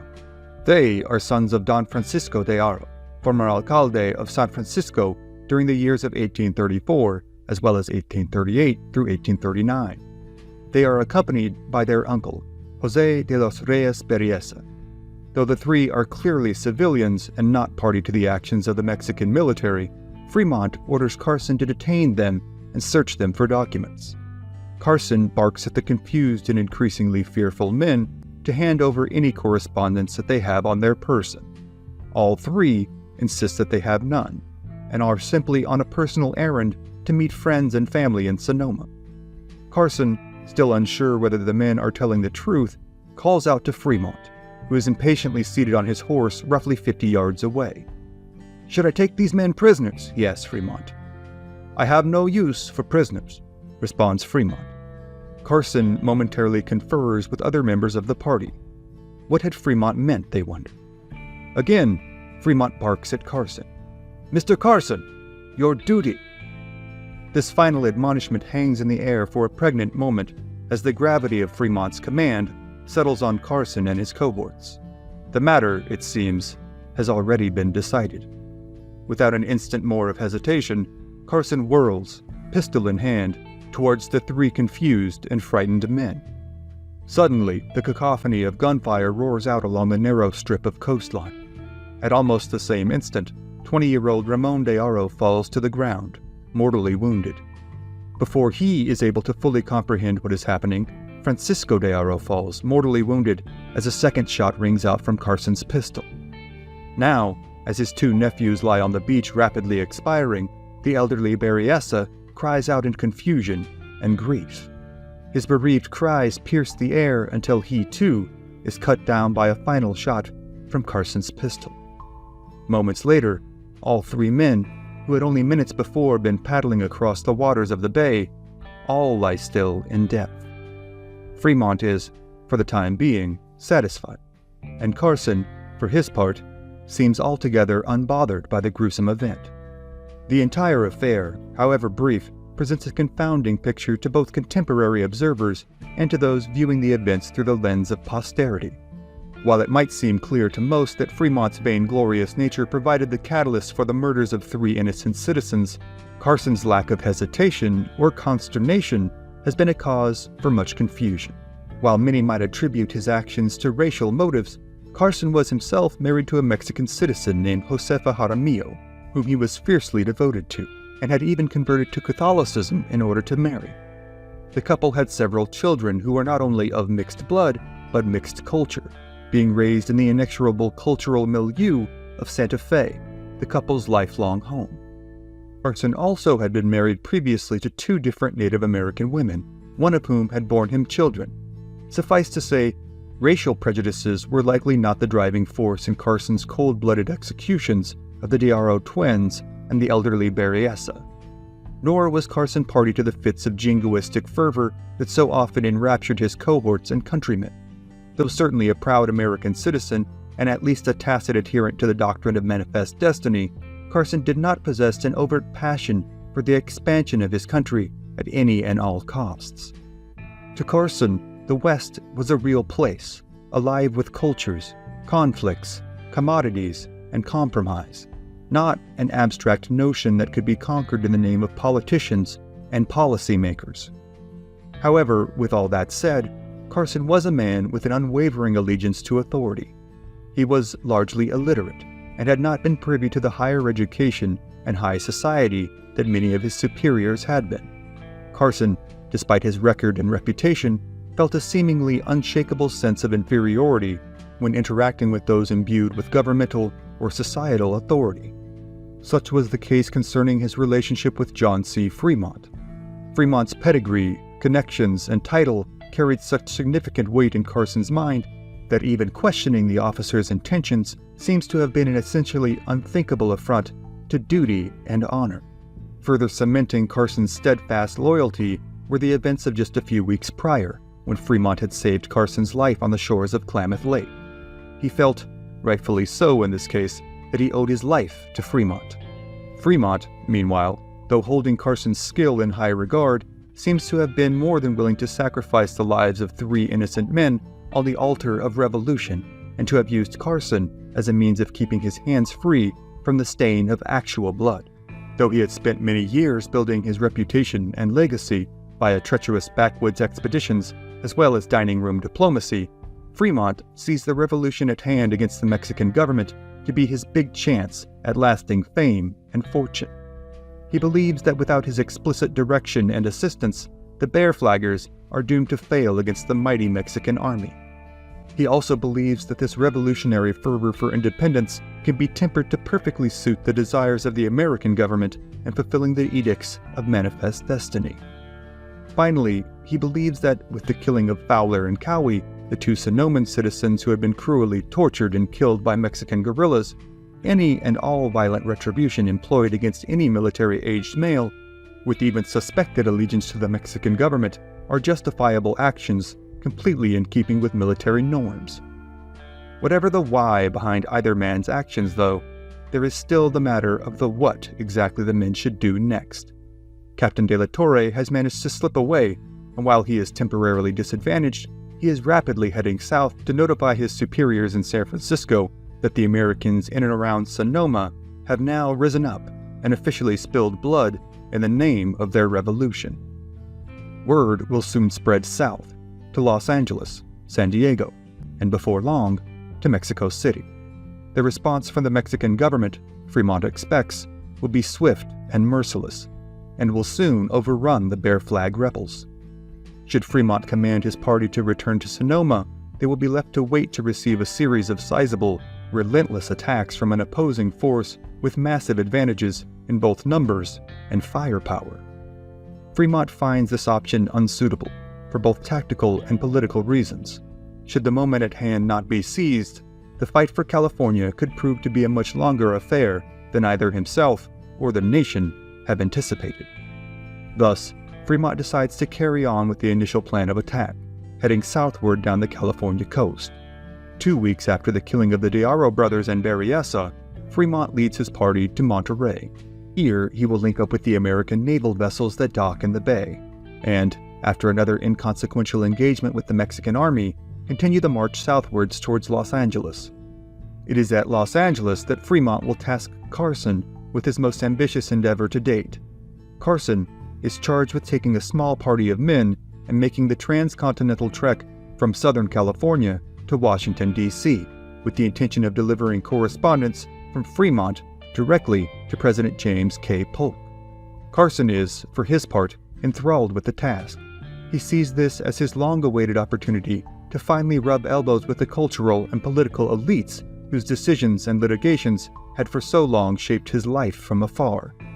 The plan is for Carson to then lead reinforcements to Los Angeles to assist Fremont in the final stages of overtaking California from the Mexican government. He will also, by design, be able to stop off in Santa Fe to visit his beloved wife and children. However, neither Carson's plans for a transcontinental odyssey nor Fremont's plans for an easy conquest will come to fruition in quite the way that either man has planned. But for tonight, the tale of Carson's journey to meet the president, as well as that of Fremont's fight to take California and solidify his fortune and legacy, are other stories for other times. Labette County, Kansas, March 28, 1873. In the crisp spring air, riding across miles of open prairie, Colonel Alexander M. York is oblivious to the open grandeur of his surroundings. His brow is furrowed, and his mind is lost in a dark labyrinth of uncertainty and concern. Colonel York is a Civil War veteran and a member of the Kansas State Senate. He has seen much in his 35 years, but the events of the previous few weeks have truly unnerved him to his core. It had begun in January of that year, in the town of Independence, Kansas, where Colonel York lived near his brother, Dr. William Henry York.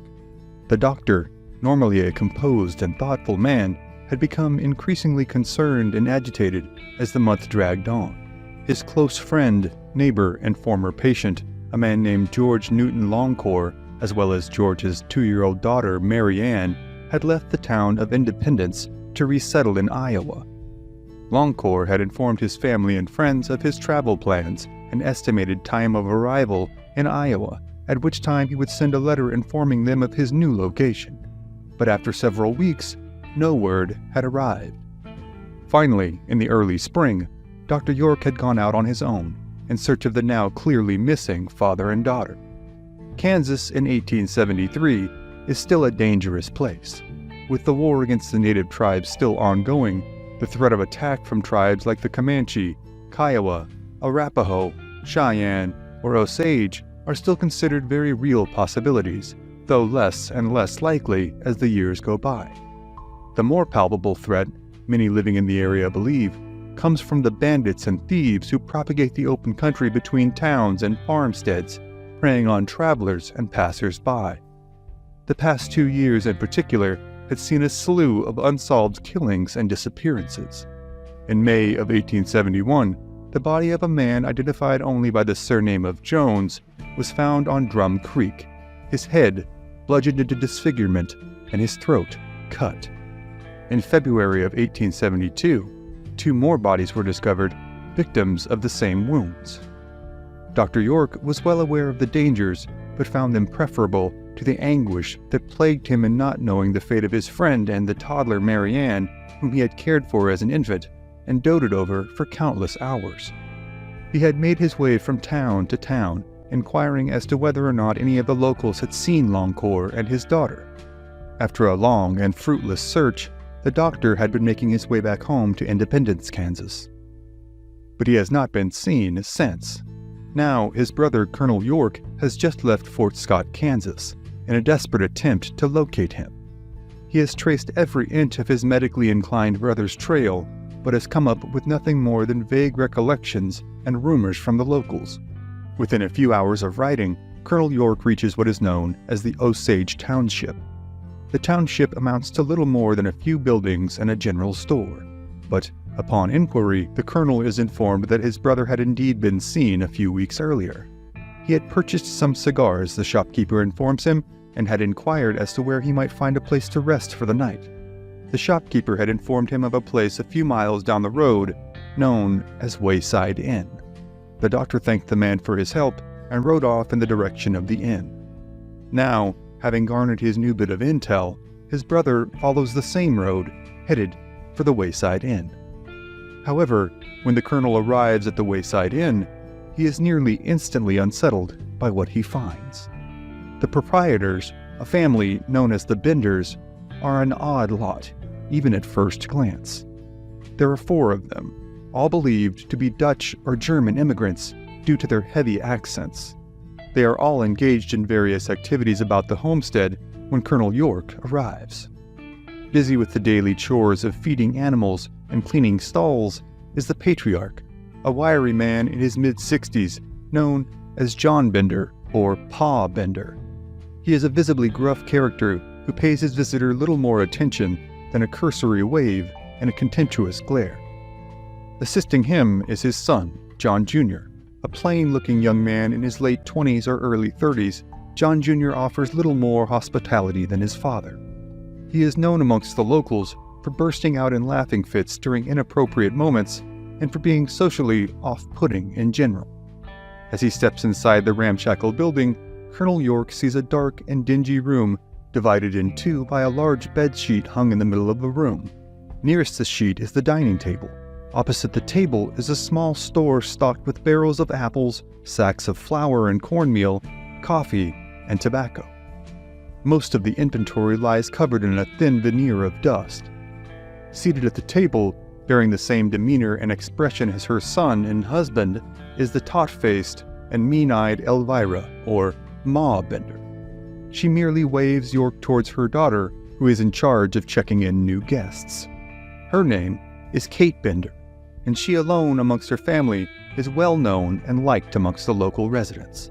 She is an attractive young lady in her early 20s with an inviting smile and a bubbly personality that seemed to have sprouted inexplicably amidst the guile and anger of the rest of her family. Kate cheerily inquires as to how she might be of help to Colonel York, who explains his intent of finding his missing brother. He provides a description of the doctor and explains that this is one of the last locations that he is known to have been. Seemingly unfazed, Kate explains that they have not seen the missing man, but that the colonel is welcome to stay the night should he need a respite during his search.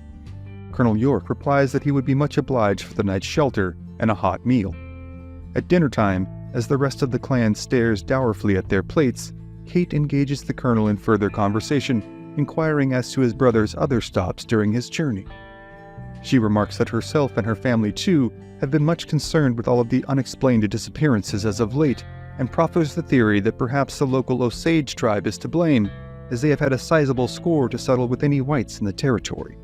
She and her family, she assures Colonel York, will do all that they can to assist in his search. Her brother, John Jr., then breaks his normally quiet affect and offers up an oddly out-of-pocket personal account, in which he claims to have been attacked by unidentifiable assailants on Drum Creek just a few weeks earlier. While he finds the contrast in family personalities to be odd, and John Jr.'s story to be oddly incredulous, the meal and the remainder of the evening unfold uneventfully. And the next morning, Colonel York departs. For the next few days, Colonel York inquires amongst other neighbors as to whether or not they have seen his brother. They say that they have not, but that they, in fact, suspect the Benders themselves have had something to do with the spate of recent disappearances. One neighbor claims that Ma Bender threatened her with a knife, claiming the woman had put a curse upon her coffee. Seeing this as just cause to further interrogate the Bender family, Colonel York recruits a small posse of local men to accompany him to the Wayside Inn. When they arrive, they are confronted by Ma Bender, who only doubles down on her accusations that the woman in question had put a curse upon her coffee. Colonel York and his group of incensed townsmen insist that the Benders have had something to do with the recent disappearances, and that one way or another they will be made to answer for them. In a desperate bid to defuse the situation, Kate Bender offers her services as a psychic and medium to commune with the missing doctor and assist in locating him. This bleeding edge of the Kansas frontier has recently become a popular home for a sizable population of spiritualists who believe themselves capable of communicating with the dead. Among the most prominent and skilled of these supposed clairvoyants is in fact Kate Bender. Seeing this as yet another shoddy ploy to evade justice, the colonel refuses. However, unable to find any outward evidence leading to the missing, Colonel York and party depart. Days after this, a community meeting is held at the Harmony Grove Schoolhouse, which includes about 100 local residents, among whom are Pa and John Bender Jr. At the meeting, the crowd agrees that search warrants will be obtained for every property in the county. One by one, every homestead in the surrounding area will be meticulously picked through until the bereaved and terrified townsfolk are able to obtain some answers on the whereabouts of their missing friends and family. In the days following the meeting, as the warrants are being written up, local rancher Billy Toll is moving a few head of cattle into town when he passes by the notorious Bender farm and the Wayside Inn. He notices the building to be oddly quiet, and the animals to be unfed and wandering about the property. Upon further inspection, it was found the entire farmstead and household had been abandoned. Missing were Pa Bender, Ma Bender, John Jr., Kate Bender, as well as the family mules and the wagon. Billy Toll rushed to inform the nearest neighbor, and soon word spreads to Colonel York. Colonel York and an even more sizable posse give chase, but manage only to find the Bender's wagon abandoned on the prairie. They return to the farmstead, where they are greeted with the unenviable task of examining the property in search of the bodies of those who had gone missing. In short order, they are greeted with a macabre scene that doubtless haunts their nightmares for the rest of their days. First, a trapdoor is found in the floor of the Bender home, underneath one of the beds. When it is opened, a sickening stench floods the room. An empty room sits under the bed, measuring roughly 6 feet deep and 7 feet wide. Its floor is thickly caked with dried blood, the source of the overwhelming stench, but no bodies are found here. Carrying their search outside, the men began to prod the ground with long iron rods in search of graves. Soon, a depression in the ground is discovered. After a brief stint of frantic digging, the horrified Colonel York and company discover the body of the unfortunate Dr. York, buried in a shallow grave, head down, with his boots only covered by a thin layer of dirt and rocks. The horrified party, now with proof in hand of the Benders' murderous deeds, carries on with their grisly task, finding another 8 bodies in other sites throughout the property. Among these unfortunate victims are George Longford and his young daughter, Mary Ann. All of the victims are found with a single blunt force injury to their heads and their throats cut. All, with the exception of Mary Ann, who was found with no such wounds and is believed to have been buried alive. In later interviews of those whom the Benders had decided not to kill, and after examining the layout of the room and murder weapons, the Benders' brutal method for dispatching their victims would be revealed. The potential prey would be invited inside to stay for dinner. During the meal, Kate would charm the guest in question and inquire as to their destination, their family, friends, and profession. If it was determined that the guest might be in possession of a sizable amount of cash, and that their disappearance could be blamed on local tribes or bandits, or might, better yet, go unnoticed entirely, Kate Bender would give the signal to Pa Bender, who would disappear behind the white sheet dividing the private quarters from that of the dining room and hotel. He would then grab an axe kept behind the sheet, and with a quick, sickeningly accurate strike, debilitate the unfortunate victim. Should this blow not kill them outright, their throats would be cut by either Ma Bender or Kate herself, just before tossing the body into the hidden room below to bleed out. The body would then be combed over for valuables and buried in a discreet location on the farm. To add to the horror of the investigators, more body parts were found than there were humans to attribute them to, meaning that the total death toll of the Benders' bloody reign in Kansas was likely much higher than would ever truly be known.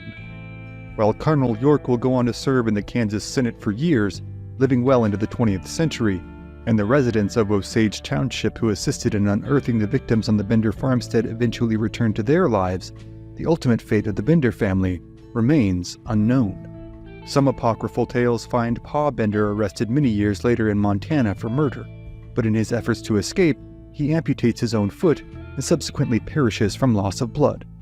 By the time residents of Osage Township are able to examine the body, it is supposedly corrupted beyond recognition. Other accounts hold that John Jr. and Kate were in fact husband and wife, and that the pair disappeared into New Mexico, where they carried on their murderous deeds for years to come. However, no official record exists of any of the Bender family after their timely disappearance in that spring of 1873. The tales of their horrifying deeds soon spread worldwide and are featured in newspapers from New York to Paris. Though the West had always been a violent place, the notion of a family making it its business to murder and rob innocent passers-by was indeed a shocking one to most Americans and Europeans alike at the time. Though families such as the Harps had long horrified settlers in colonial America, and spree killers such as John Wesley Harding were soon to be household names, the idea of a singular person or small group carrying out a series of organized, methodical, and vicious killings was truly shocking to all but the most hardened sensibilities at the time. However, within just a few decades, with the advent of stories such as Austin, Texas's notorious servant girl annihilator and the shockingly evil murders carried out by H.H. Holmes in Chicago, the world at large, and America in particular, would be all too familiar with the advent of the serial killer. But for tonight, those tales, as well as the countless other accounts of brutality and inhumanity throughout the history of the Old West, are other stories for other times. Northern Wyoming, December 21st, 1866. As battle cries and screams of agony ring out all around him, 32-year-old Adolf Metzger is in a desperate fight for his life. Tucked back into the scarcely discernible shelter of a crevice amidst a field of boulders, the young German-born immigrant fights ferociously, swinging his weapon with all of his might as guttural exhortations fly unconsciously from his lips. His attackers, who have all but laid waste to his comrades, are a collection of Lakota, Cheyenne, and Arapaho warriors, hundreds strong, fighting under the command of the legendary Red Cloud. They wield bows, arrows, lances, knives, and tomahawks, and advance upon their ensconced quarry with the myopic fury of a hungry pride of lions. Metzger, for his part, wields only a small brass instrument, a bugle, that he desperately swings as dozens of lances and arrows berate his position. To a random passerby, this spectacle would doubtless appear curious, if not slightly comical, were it not for the deadly serious consequences of the fight at hand. But, as curious as the sight might be, it is anything but a random encounter. Adolf Metzger is a soldier in the United States Army, serving in the 2nd Cavalry Regiment, C Company. At 5 feet 8 inches tall, with brown hair and blue eyes, he cuts a similar figure to many of his comrades who now lie cold in death around his position. He serves as the company bugler, a critical position in a time before radio communication. Metzger's job is to belt out the appropriate tunes on the bugle to denote attacks, retreats, and various maneuvers. The U.S. Army has determined that buglers need both hands free in order to properly execute their duties, and thus, the only weapon that Metzger has left is the diminutive brass instrument, with which he now makes a desperate last stand. Though he now stands here incurring the consequences of the United States government's repeated offenses against the Northern Plains nations, Metzger is but a poor soldier, at the mercy of his commanders and his duty. 6 months earlier, in June of 1866, the 2nd Cavalry, under the command of Colonel Henry B. Carrington, had ridden out of Fort Laramie in what is today southeastern Wyoming and into what is known as the Powder River Country with orders to protect immigrants traveling on the Bozeman Trail. A treaty had been agreed to with most of the powerful Northern Plains nations in 1851, including the Cheyenne, Lakota, Arapaho, Assiniboine, Mandan, Hidatsa, and Crow tribes. Signed in the very fort Carrington had ridden out of, it is known as the Fort Laramie Treaty of 1851. The treaty had designated this area in the Powder River Country as belonging to the Crow tribe, and guaranteed it immunity from incursion by either rival tribes or American settlers.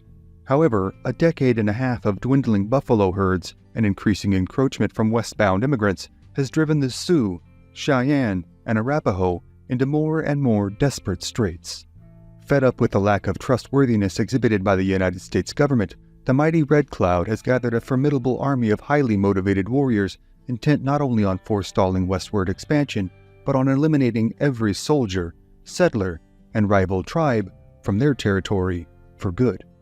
While many of the soldiers now serving in the post-Civil War Army are indeed accustomed to combat and the hardships of life on the trail, none of them, nor their superiors, have seen anything like the warfare being waged upon them by Red Cloud. For the next few months, after their arrival in the Powder River Country, as they labored and constructed the fort that would be their home, the soldiers dealt with incessant attacks from warriors riding under the command of Red Cloud. Even after the fort was completed, Colonel Carrington was reticent to send any patrols outside of its walls in order to engage and deter the constant onslaught of piecemeal attacks. As the casualties mounted and the frustration amongst the ranks grew, Harrington's subordinate officers, most notably Captain William Fetterman, began to insist more and more vociferously that the only way to stop the attacks was to take the fight to Red Cloud and his warriors. Carrington and Fetterman had both served in the Union Army during the Civil War, though both men had had wildly different experiences throughout the conflict. While both had served honorably, Carrington, a Yale-educated officer and highly regarded as a masterful bureaucrat, had not seen combat on the front lines. Instead, he had solidified his reputation as a tireless organizer and, by war's end, had become head of a Union spy ring being run out of Indianapolis. Carrington, as well as his superiors, saw this excursion into the Powder River Country as an opportunity to garner the 42-year-old a measure of actual combat experience and pad his otherwise exemplary record. Whether due to his disposition, inexperience, or simply differing discernment of the situation at hand, Carrington had repeatedly denied his officers permission to pursue the Sioux, Cheyenne, and Arapaho. By December of 1866, this had caused an increasing level of discontent amongst nearly everyone ensconced within the timber confines of the fort. While no major engagements had taken place, it seemed to the inhabitants of the fort that one or two of them were turning up dead with alarming regularity. Among the most vocal proponents of taking up a more offensive course of action against the native attackers is Captain Fetterman. In stark contrast to his superior officer, Captain Fetterman has seen frontline action in the Civil War. He had participated in the Battle of Kennesaw Mountain, as well as Sherman's March. After the conclusion of the Civil War, Fetterman had stayed in the U.S. Army with the intentions of becoming a career officer. Though Fetterman's father had served as an officer in the Army, he had been orphaned as a young man and in his late teens denied entrance into West Point. Though he had gone on to assemble an impressive military resume, the combined lack of both a familial and educational pedigree imbued the captain with a burning sense of ambition. Though it was not an uncommon exhortation amongst American officers on the plains, Fetterman had repeatedly claimed that with a force of 80 men, he could wipe out the entire Sioux nation. Finally, after being ordered by General George Cooke to take the offensive against the murderous and insulting attacks, Carrington began to take a more aggressive approach against Red Cloud and his warriors. On December 6th, Carrington received word that a wagon train of woodcutters was under attack. The woodcutters, men whose job of venturing out into the nearby woods to procure timber was quickly becoming one of the most dangerous professions on the frontier, were roughly 4 miles west of the relative safety of the fort walls. Immediately grasping the gravity of the situation, Carrington ordered Fetterman to lead a company of cavalry and a squad of mounted infantry directly to the scene, while he led another attachment north to cut off the retreat of the warriors. Carrington had, in fact, made tactically astute decisions. However, 2 young lieutenants named Grummond and Bingham had led 3 other troops in pursuit of a small group of warriors, only to wind up in an ambush. Grummond and 2 others had managed to escape, narrowly making it back to rejoin their commander with several of Red Cloud's warriors in hot pursuit. Carrington had then found himself and the remainder of his contingent surrounded by roughly 100 warriors. However, with the arrival of Fetterman and his backup, the attacking warriors were compelled to retreat north, disappearing over the rolling hills. As Carrington and his men re-entered the walls of Fort Kearny, it was all too obvious to those of them that had seen combat in the Civil War that this, combat on the open plains, would be an altogether different business. Those who had never experienced combat before this were chilled to the bone by the realization that they were all a very long way from home, with limited support, surrounded by their enemy in their enemy's own land. It must have seemed to many that their saving grace would indeed be their faction's superior technology. While U.S. Army soldiers who had fought the Plains tribes prior to the Civil War had been largely armed with single-shot rifles and early iterations of the Colt revolver, these men were equipped with weapons developed largely over the course of the preceding 6 years. The officers among them generally carried the Model 1860 Colt or 1858 Remington 44 caliber revolvers. The typical infantrymen carried the Springfield Model 1863 rifle musket chambered in .58 caliber, while the typical cavalryman was armed with either a Spencer Model 1860 52 caliber or Model 1865 50 caliber 7-shot repeating carbine. The warriors fighting under Red Cloud are largely armed with only their traditional bows, lances, shields, and war clubs, with only a few warriors armed with 44 caliber revolvers and single-shot flintlock rifles. This discrepancy in firepower is, it is now obvious to most, the only thing keeping them alive here in the unforgiving austerity of the snow-laden Powder River country. In their after-action reports, Carrington and Fetterman concurred that the lack of discipline and organization exhibited by the troops during the engagement was indeed cause for great concern. Fetterman commented that this Indian war has become a hand-to-hand fight, requiring the utmost caution.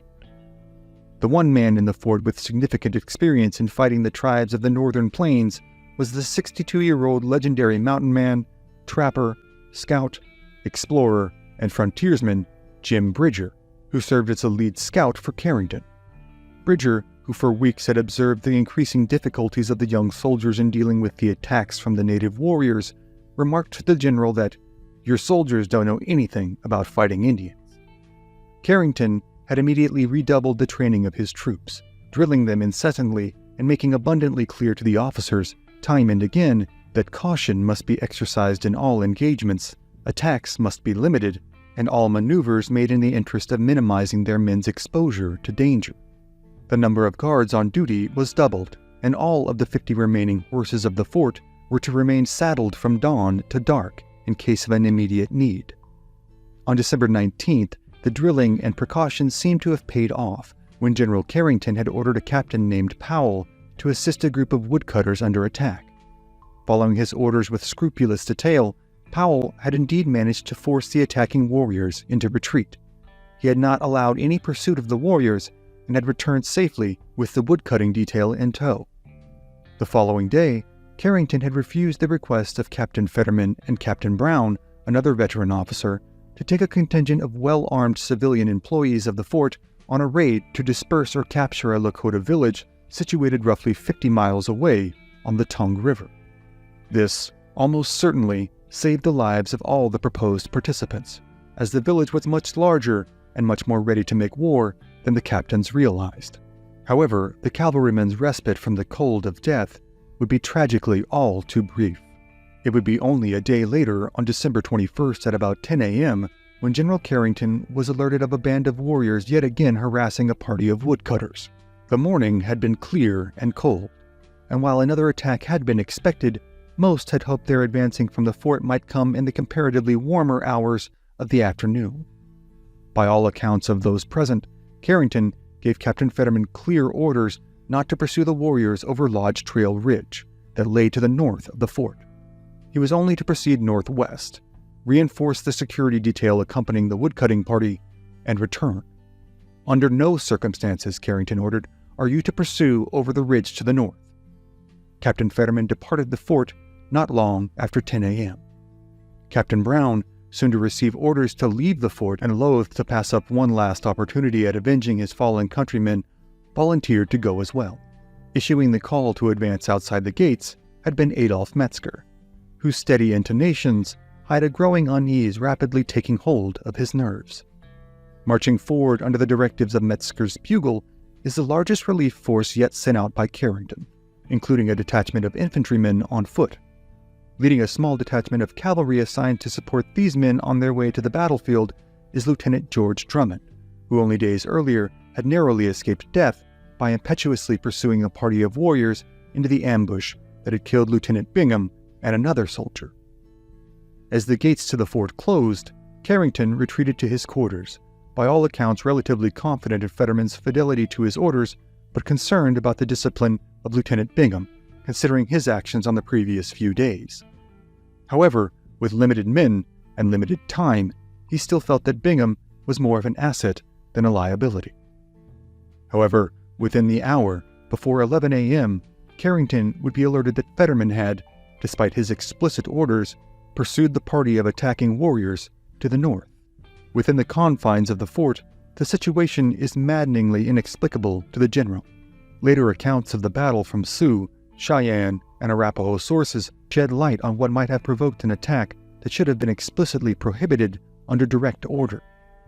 Among the warriors attacking the wagon train on this icy northern plains morning is a young warrior with oddly light skin and wavy hair. He had been spotted before by the soldiers and woodcutters alike, standing out not only for his appearance, but his unyielding ferocity.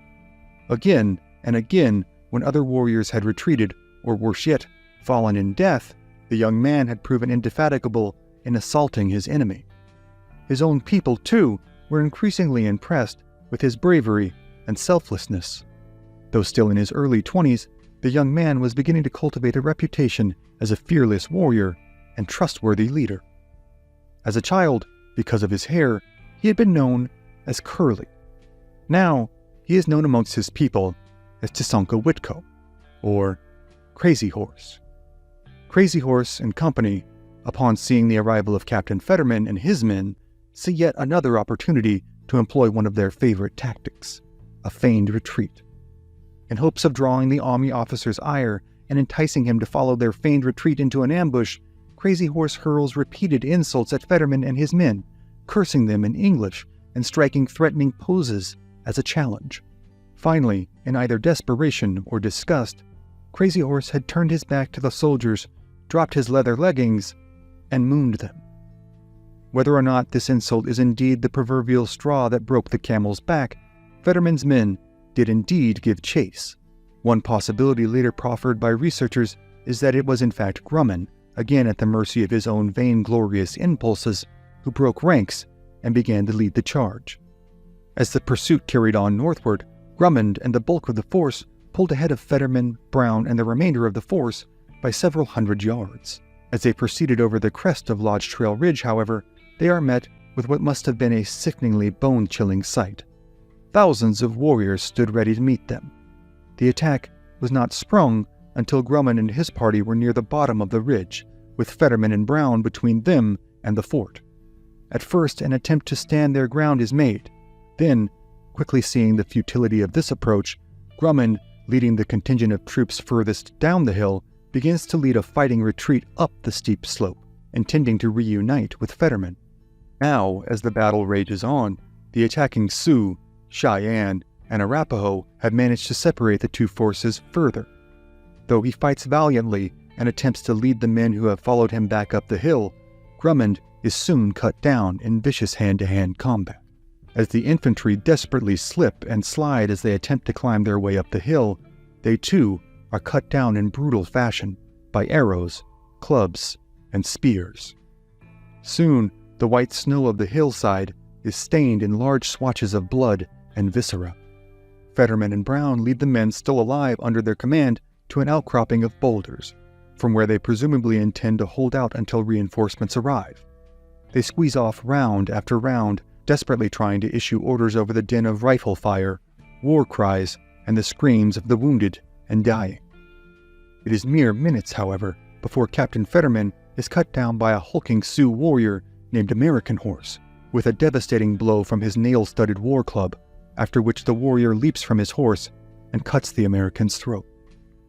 The outcropping is overrun in short order, with troopers falling all around in their final throes of agony as they are brutalized by attacking warriors. Knowing the fate that now awaits him, Captain Brown fires off every remaining round in his revolver, saving the last for himself. Before he can be overtaken and subjected to the torturous demise of his comrades, Captain Brown falls dead by his own hand. Among the last left alive is Adolf Metzger, who now knows he has but moments left to live. As the hellish reality unfolds around him, perhaps his mind indeed recalls a brief synopsis of his life. Scenes he will never see again. The German countryside of his youth, the countless charges he had survived during the previous few years, and doubtless recollections of his worried mother and beloved, long-suffering wife, Frederica, whom he had married while still on campaign in the summer of 1864. This respite, though, must last only moments. As Metzger continues to swing his instrument, the bugle incurring dents as his body incurs slashes and stab wounds. He backs further into the crevice, now with no room left to retreat. The scene over the next few minutes is one of unabated brutality, as Metzger too is slashed, cut, and bludgeoned until he finally falls dead on the cold Wyoming ground. The last American soldier left alive during this engagement, one that will come to be known as the Fetterman Massacre, or Fetterman's Fight, is now gone. To the Sioux, Cheyenne, and Arapaho warriors, the success of their tactics is inarguable. Before this battle, a Sioux medicine man had reported having a dream, in which he had held 100 dead blue-coat soldiers in each hand. In the lore of the Sioux, the battle is known as the Battle of the 100 in the Hand. This engagement would be the most costly ever inflicted upon the U.S. Army until a full decade later, when many of the same warriors would decimate Custer's forces at the Battle of the Little Bighorn. For Red Cloud, the utter devastation wrought upon the U.S. Army in this engagement is but a pretense of things to come. The Battle of the 100 in the Hand is but one engagement in what will come to be known as Red Cloud's War, the most successful military campaign ever led by native forces against the United States Army. But the epic tale of how the mighty Sioux chief managed to bring to bear the power of his leadership and his people's resolve in one of the greatest military campaigns in the history of the Old West, as well as the story of how General Carrington responded to the tragic massacre of his men, are, for tonight, other stories for other times. Thank you for joining us on this episode of History at the OK Corral. Be sure to click the like button, share this episode with a friend, and become a subscriber. And if you'd like to support our work and gain early access to episodes, as well as ad-free viewing, you can become a member of this channel by clicking the join button or click the link in the description below to become a member on Patreon. Thank you again for watching, and we'll see you next time on History at the OK Corral, home of history's greatest shootouts and showdowns.